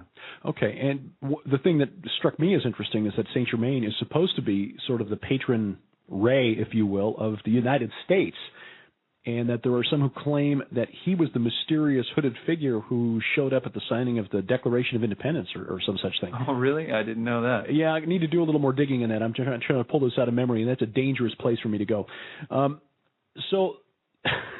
Okay, so Alice Bailey is the source of David Icke, even though he disclaims any connection. Exactly. And how does that inform his belief systems? What does he contend then is our proper course of action based on this knowledge? I mean, as Christians, we have a certain course of beliefs that are rooted on Scripture and the cosmology therein. The universe is set up such and so. There is sin. Sin requires a blood sacrifice, which was made by Jesus Christ, and our actions are premised on that. What then is our reaction to the cosmology of these seven rays put forward by Alice Bailey and propagated by David Icke? Well, essentially it's this, is that there's nothing that can stop this thing from happening, is now his stance as it stands now. The only issue is that some people aren't going to be able to vibe with it because they are still clinging on to the old system. And you, of course, know what that old system means. Oh, that means us. Right, Christians. It's because they've been so brainwashed they can't quite break free from it. I've got all these great quotes from people that just say this outright that's the issue. Now, when you read other people that are a little more less like Barbara Marx Hubbard, who doesn't have any problems just saying it outright. She says, out of the full spectrum of human personality, 1/4 is electing to transcend. 1/4 is resistant to election. They are unattracted by life ever evolving. Now, as we approach the quantum shift from creature human to co-creative human, the destructive 1/4 must be eliminated from the social body. Fortunately, you, dearly beloveds, are not responsible for this act. This is channeled information, so it's supposedly coming from a God. We are in charge of God's selection process for the planet Earth. He selects, we destroy. We are the riders of the pale horse death. I see. And of course, you can find this in Ike's stuff, too. It's just a little sugar-coated. Alice Bailey said the same thing. I've got so many quotes here. Basically, there's going to be a group. Now, Ike goes on to say that there's actually a problem with this people holding us back because they're going to be holding them back from their evolution.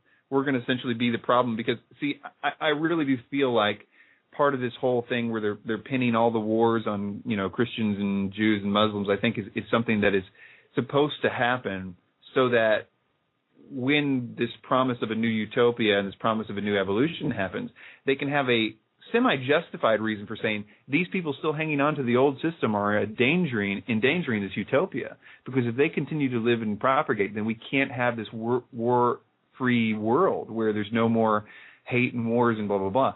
It's really hard to believe that any of this can happen without a major paradigm shift. I always think that about Matthew 24. It's like, how in the world are you going to get parents to to turn in their children to death, or brothers to turn in their brother to death, but it says that people are going to think that they're doing the world a favor when they kill people that are Christians. So there needs to be a major paradigm shift, and I show in this that Icke actually gives us this reason to answer your question more fully.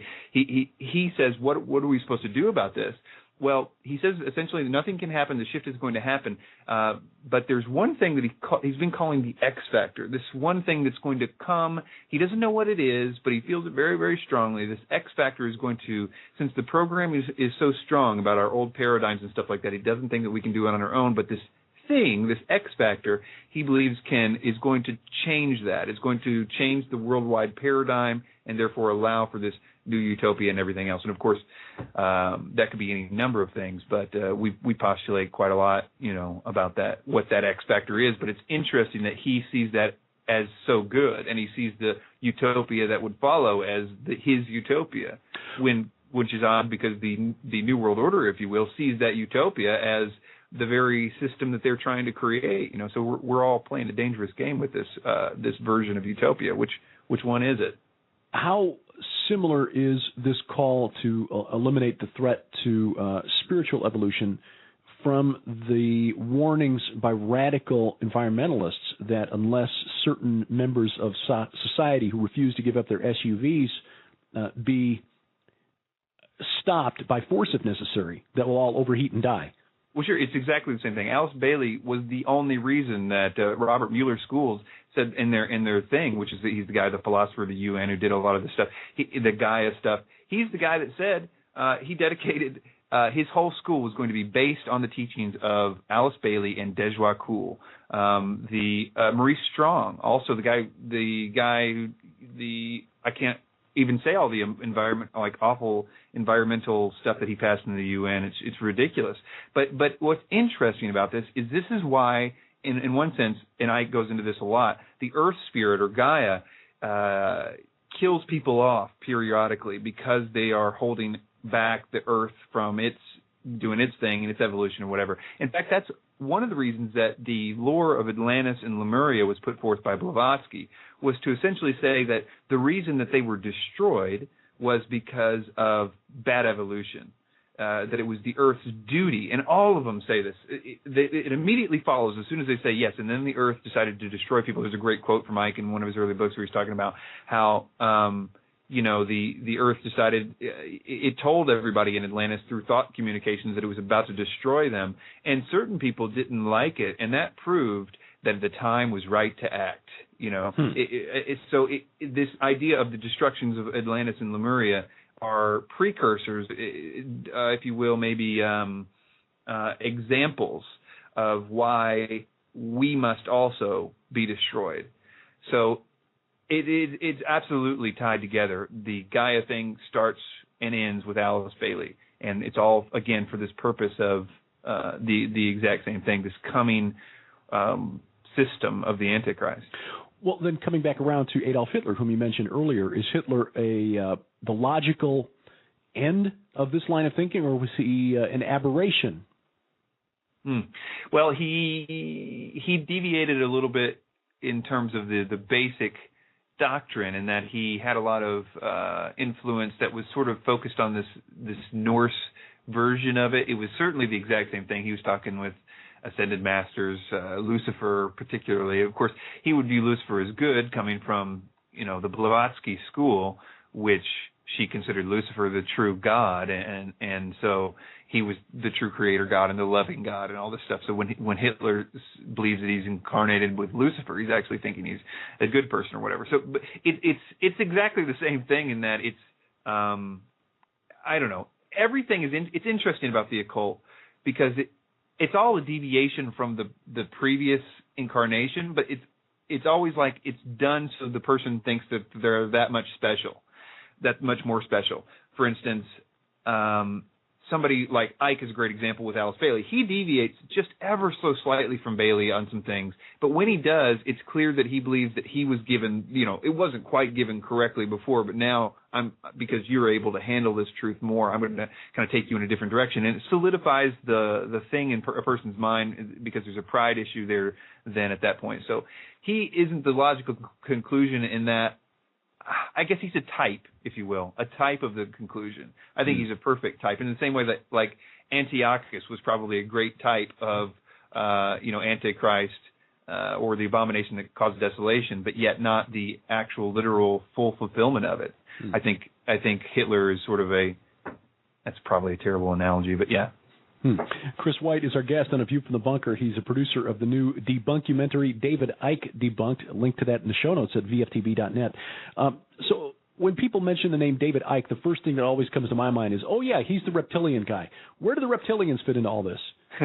Well, the reptilians, there's a lot of things about the reptilians that I get into in the book. I think it was served up to him on a silver platter, actually, by a guy named Brian Desborough. He was given things here and there about reptilians. A lot of it was in Southern California with Brian Desborough, but I don't go into that in the movie. But what really did it for him, and the biggest secret, which is where it came out with the whole reptilians thing, was like his, 14th book or something like that, is a testimony from a woman named Arizona Wilder. She was, by my estimation, really a very actual mind-controlled individual, somebody that really did, her testimony was in one sense very valid. I do think that she performed rituals at the highest level, that they were satanic rituals. By her testimony, that's clearly what she's describing. But it's also clear that she has other programming that she's clearly not healed. And she actually says that early in the interview, that she still has running programs, and so she's got issues with this. But the interesting thing is that Brian Desborough, who is the guy that is the book The Biggest Secret is dedicated to, provides a just unbelievable amount of information to David Icke, including that the Aryan race was originated in Mars and came to the moon and went to Earth. This whole ridiculous thing came from him, as well as a bunch of stuff like monatomic gold, etc. But what's interesting is that not only did he give him all that information, but he was also the guy that, quote unquote, validated that information by introducing him to Arizona Wilder. Now Brian Desborough is a shady character, to say the least. There's very little information about him at all online. What is available is just so shady.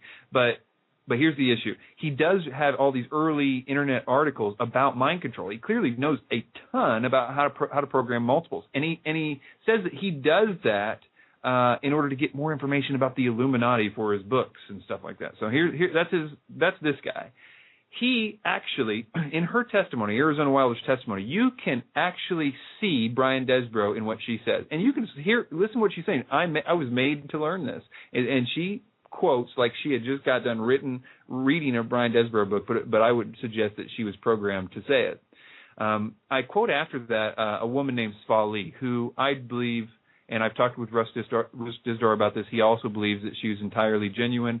She has a lot of writings online. She claims to be a now very born-again Christian, but she was a Illuminati, if you want to call it that, head programmer. So she has a lot of writings about the protocols and stuff like that. She's been around on the internet for a while. I first heard of her when she was interviewed by, Greg Szymanski. Greg Szymanski, right, yeah. Right. Well, here's the interesting thing. Somebody asked her about reptilians, and she says that, let's see if I can find her exact quote because it's really appropriate. She says, question, Svali, I have to ask you this. There are stories floating around on the internet about the Illuminati and other agencies being run by extraterrestrials, in particular a reptilian race operating from a higher dimension. Any thoughts on that?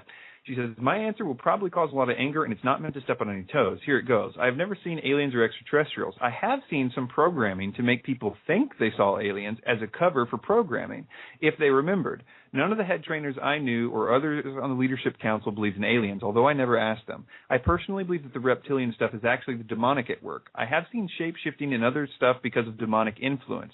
Okay, so some will say here she believes in demons. That's as far out as aliens.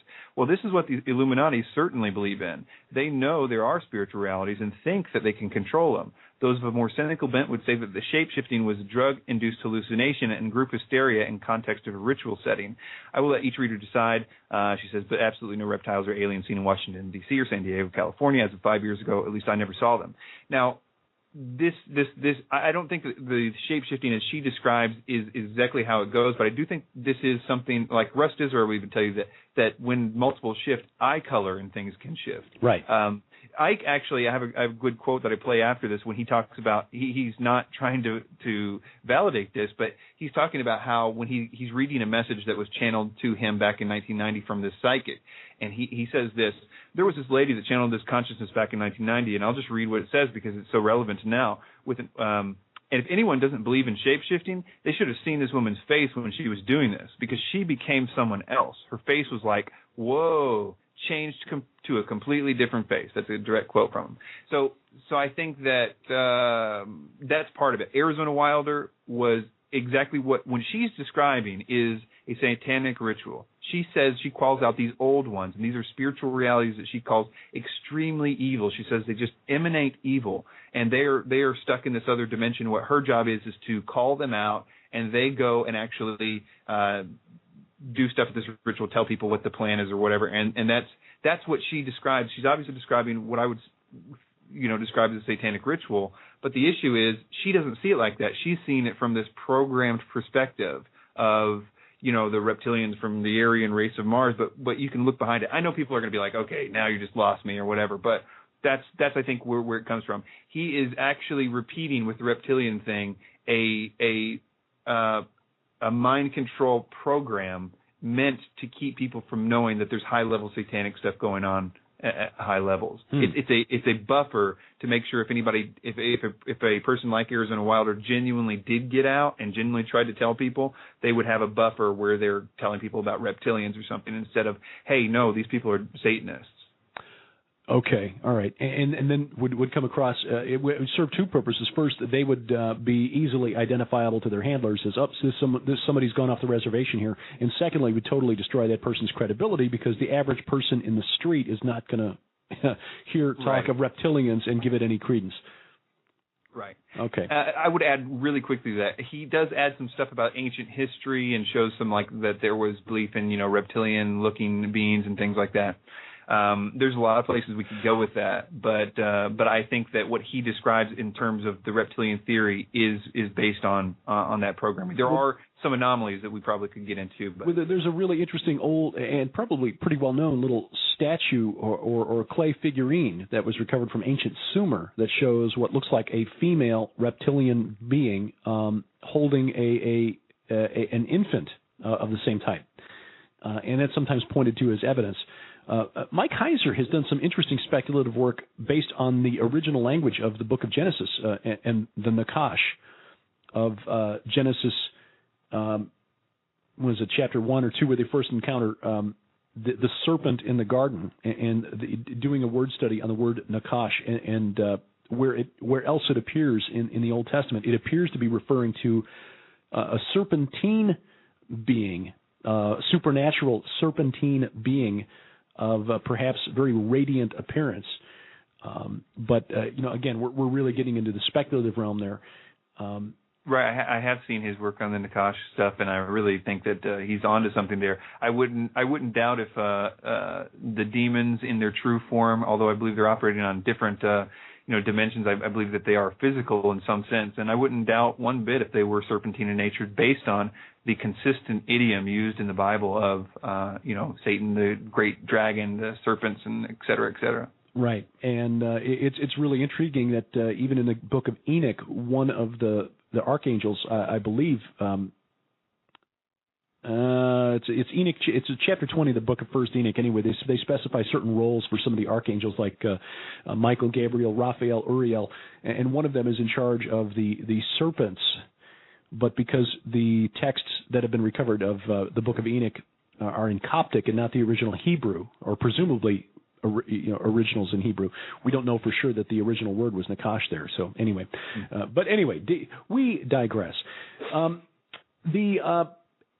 So specifically then, what sort of claims or information has David Icke put out there about Jesus Christ? Well, he is all over the board. He started out by saying that Jesus was existed and that he was crucified, but he survived the crucifixion. The very next book, he existed, he was this ascended Master Jesus, and that he died in the crucifixion in what he calls this massive channeling about something with the energy grid. I won't go into it. But basically, he evolved that view into one now essentially given to him by Brian Desborough, which is what I like to call the zeitgeist version of Jesus, which is that he never existed, and all the stories that we have of him are based on ancient solar worship. The things like Horus and Krishna and these things that they say they were all dying and rising gods that had the same amount of disciples and all these things.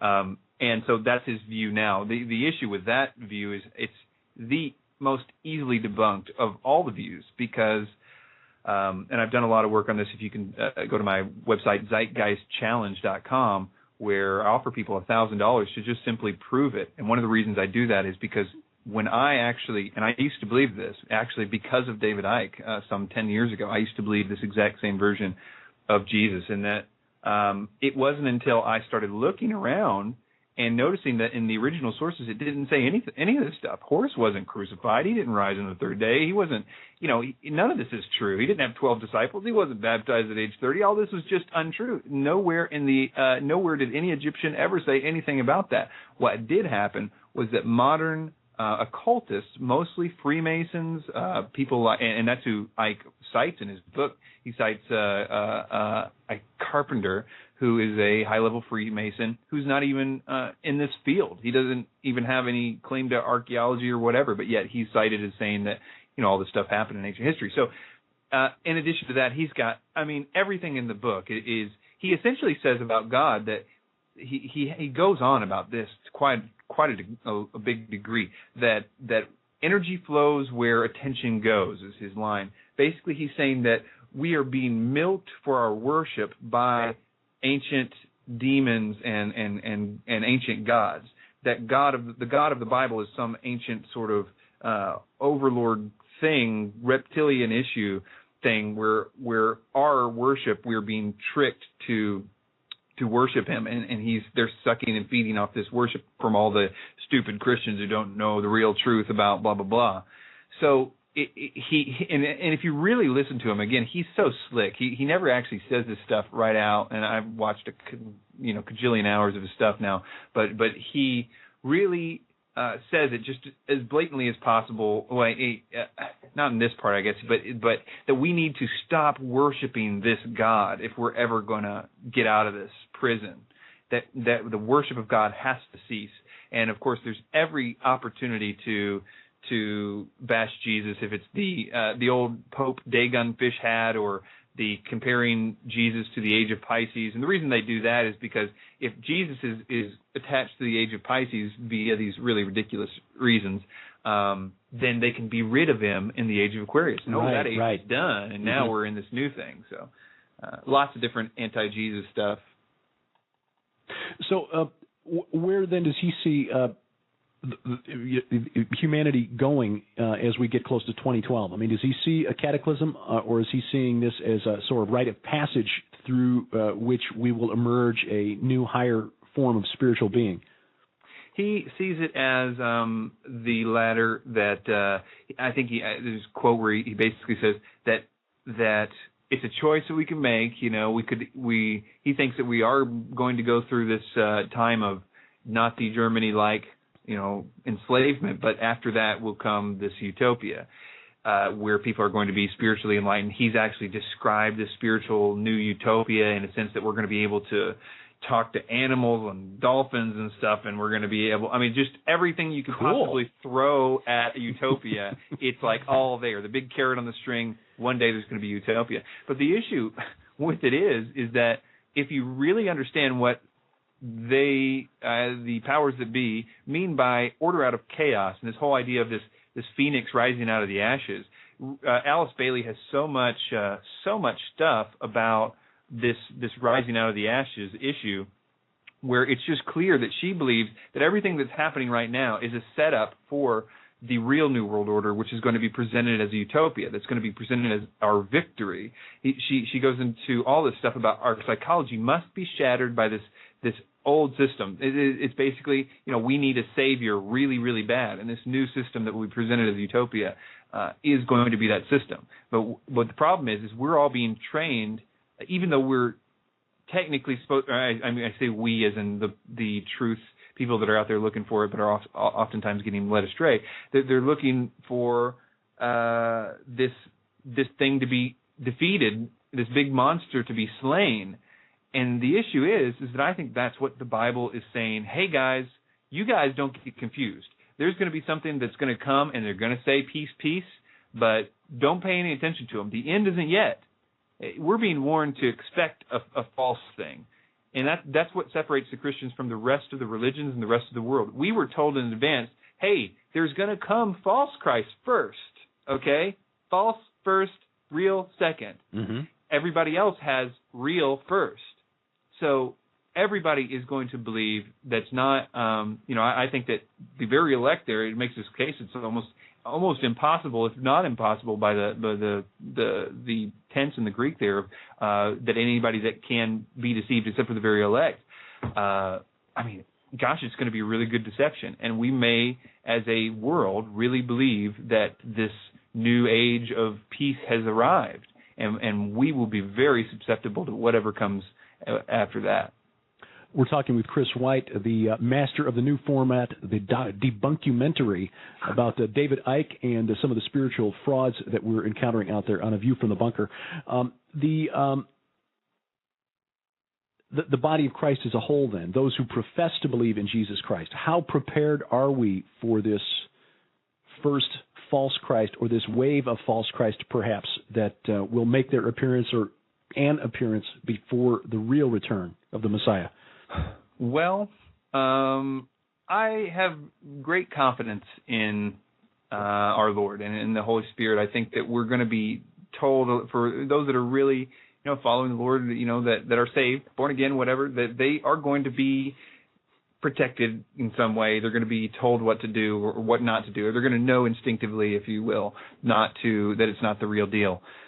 I think the other group that may be cultural Christians or whatever you want to call it, that is another issue. I think that there's going to be a great deal of that group that is going to very easily believe that that Jesus has returned and 1,000 years of peace has begun. I think that's the issue that's at play here. I think. But really, it all comes back to the same thing. I don't know if that means, hey, we need to all go evangelize this idea, rather than we just need to preach the gospel and people need to be saved. Because I really believe that at the end of the day, if you're saved, you're good. You're not gonna. He's not gonna let somebody pluck you out of his hand just because you didn't read the right book or whatever. So it's the mission's still the same. Great Commission, nothing changes. But at the same time, there needs to be information out there for people to, and this is a great way to do evangelism, I think, is that in getting the intellectual part of it down, that's a great stepping stone to repenting and believing in the gospel. So I think that it's not the solution, but to answer the question, I think that no, we're not prepared. We're not prepared in a lot of doctrinal issues about this. I feel there's a lot of work to be done and a lot of old stuff that needs to get out of the way. Well, I don't know. Again, it's just the Bible. That's where it's at. Well, and this is a discussion that I had the other day with Dr. Jim Garlow in discussing Christians in politics. And the survey by George Barna in 2004 of Protestant pastors that indicated that only half the Protestant pastors in the U.S. have a biblical worldview, which Barna defined as believing that the Word of God is authoritative, that has been accurately preserved, and certain key doctrinal points like the virgin birth, the sinless life of Jesus Christ, his atoning sacrifice on the cross, and those sorts of things. Only half the pastors and only about 7% of American Protestant churchgoers hold a similar, a biblical worldview. So my concern, and the reason I asked the question, is that I find it difficult politically to claim that we can retake America or retake the planet when we can't even hold on to our churches. And so I think that's where the work needs to begin. And that said, you've done a lot of work with these spiritual counterfeits, these spiritual frauds, going after guys like David Icke, like Michael Tsarion, like the Zeitgeist film. Please tell us where people can go to get this information and how they can distribute it to friends, family, church members. Sure. Well, the David Icke thing is just come out, and it's all for free. If you want a DVD or whatever, just email me, and I'll ship it out. It's just a burned DVD, but it's on really high quality media, so it should play on virtually any DVD player, old or new. DavidIckeDebunk.com is that one. My main website, everything is there, all the different projects and stuff. It's nowheretorunradio.com, and so you can just go there or just Google my name, Chris White, and Nowhere to Run or something like that, and you should pull it up. And you'll also find his updated podcast at Revelations Radio Network, and we'll put a link to all of the various sites in the show notes at vftb.net, and look forward to watching this video. As soon as we're done here, I'm going to run out to the new YouTube connected television out in the front and say, Sharon, we got something to watch now for the next couple hours. Now, I don't know if we can spill the beans on this yet or not. Are you? Have you been talking with our friend CJ up in Fort Wayne about the event coming in April in 2011? Yes, definitely. Yeah, that's going to be a really exciting event. This conference, if you have all the details, that would probably be better. I don't have it in front of me, but well, we'll need to confirm that all with CJ. But there are plans in the works for a conference involving many of the same people who were at the Last Days conference in Nashville last April, the first weekend in April in Fort Wayne, Indiana, and that would include Chris White, myself, Sharon, I hope, and then we don't want to speak for any of the other participants involved, but I do know that many of the other speakers have been invited, and we're hopeful that we can pull many of the same folk together. The focus will be a little bit different. As I understand it, according to C.J. Hampton, who's the man coordinating this, it's going to focus on politics and religion with a prophetic view, of course, and we'll see how that goes. But it should be really interesting. But, Chris, looking forward to seeing what you bring to the table for that. And anytime you've got anything you want to talk about, you've got an open forum here at A View from the Bunker. Okay, Derek. I really appreciate having me on. The links have been in the chat room, thanks to Sam Miller from Charlotte, who put those up there. Nowheretorun.com, nowheretorunradio.com, that is. You can also find the links at the new website for the debunkumentary featuring David Icke, which is David Icke, that's I-C-K-E, DavidIckeDebunked.com, where you can find the documentary, the film, available to watch online for free. And follow the links there. You'll also find the offer that he's got for the free DVD of David Icke Debunked, as well as links to some of his other works, the Zeitgeist Challenge and Michael Tsarion is Wrong. All of those courtesy of Chris White, the host of the Nowhere to Run podcast, which you'll also find at the Revelations Radio Network. So this is A View from the Bunker. I'm Derek Gilbert. We mentioned... Well, actually, one of the things we were going to mention in the last minute or so of that discussion with Chris was an event that's confirmed now and is coming up for early April of 2011, and that is a new conference that is being put together by C.J. Hampton, who is also another host on the Revelations Radio Network, a conference called The Politics of Religion, and the speakers... confirmed speakers now include Chris White, myself, Sharon will also be there, as well as Chris Pinto, the documentary filmmaker from Adullam Films, Dr. Future, Dr. Michael Bennett, Tom Bionic. In other words, many of the same speakers who were at the Nashville conference, the Last Days conference in Nashville, Tennessee, will be headed to Fort Wayne, Indiana, the first weekend in April for a Friday night, Saturday conference. The information is available online at the website, which just went live within the last couple of days, thepoliticsofreligion.com. Again, that's thepoliticsofreligion.com. And the website is still in the process of being built, but you will get some information about the ticket pricing and the location of the conference.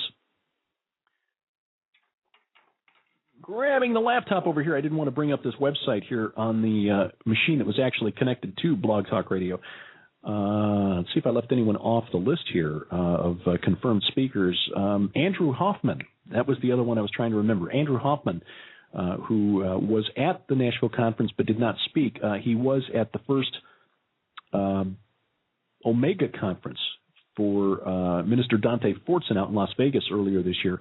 So, again, to recap, the Politics of Religion Conference coming to Fort Wayne, Indiana, the first weekend in April, featuring Chris White, Dr. Mike Bennett, Dr. Future, Mike Tater, Tom Bionic, Chris Pinto, documentary filmmaker, author Andrew Hoffman, myself, and, of course, since I'm there, Sharon will be there as well.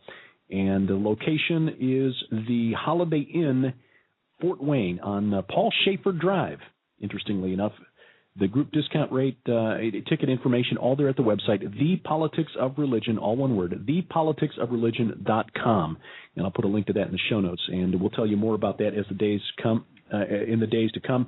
Also, we mentioned during the first hour with Rob Skiba, the conference coming up in July, put on by Tom Horn in Branson, Missouri. So keep your calendar open for that, because that is going to be a big deal.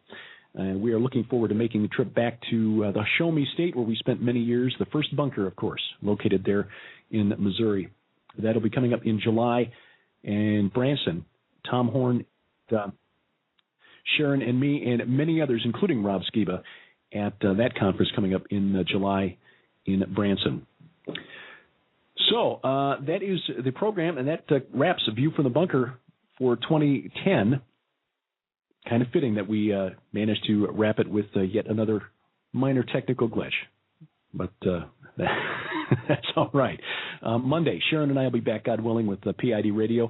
We will have more PID Radio as the schedule allows over the next couple of weeks. But, again, with next Friday and the following Friday being Christmas Eve and New Year's Eve, we're going to take those off. We will return on Friday, January 7th, with a new View from the Bunker Live.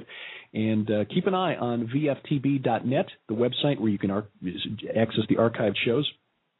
And PIDradio.com, as Sharon and I will be telling you about some video that will be forthcoming from PID Radio. Thank you for being with us tonight. We sure appreciate your attention. And, again, you can archive or access this show in the archives at VFTB.net. Have a blessed and Merry Christmas and a Happy New Year. And remember, we wrestle not against flesh and blood.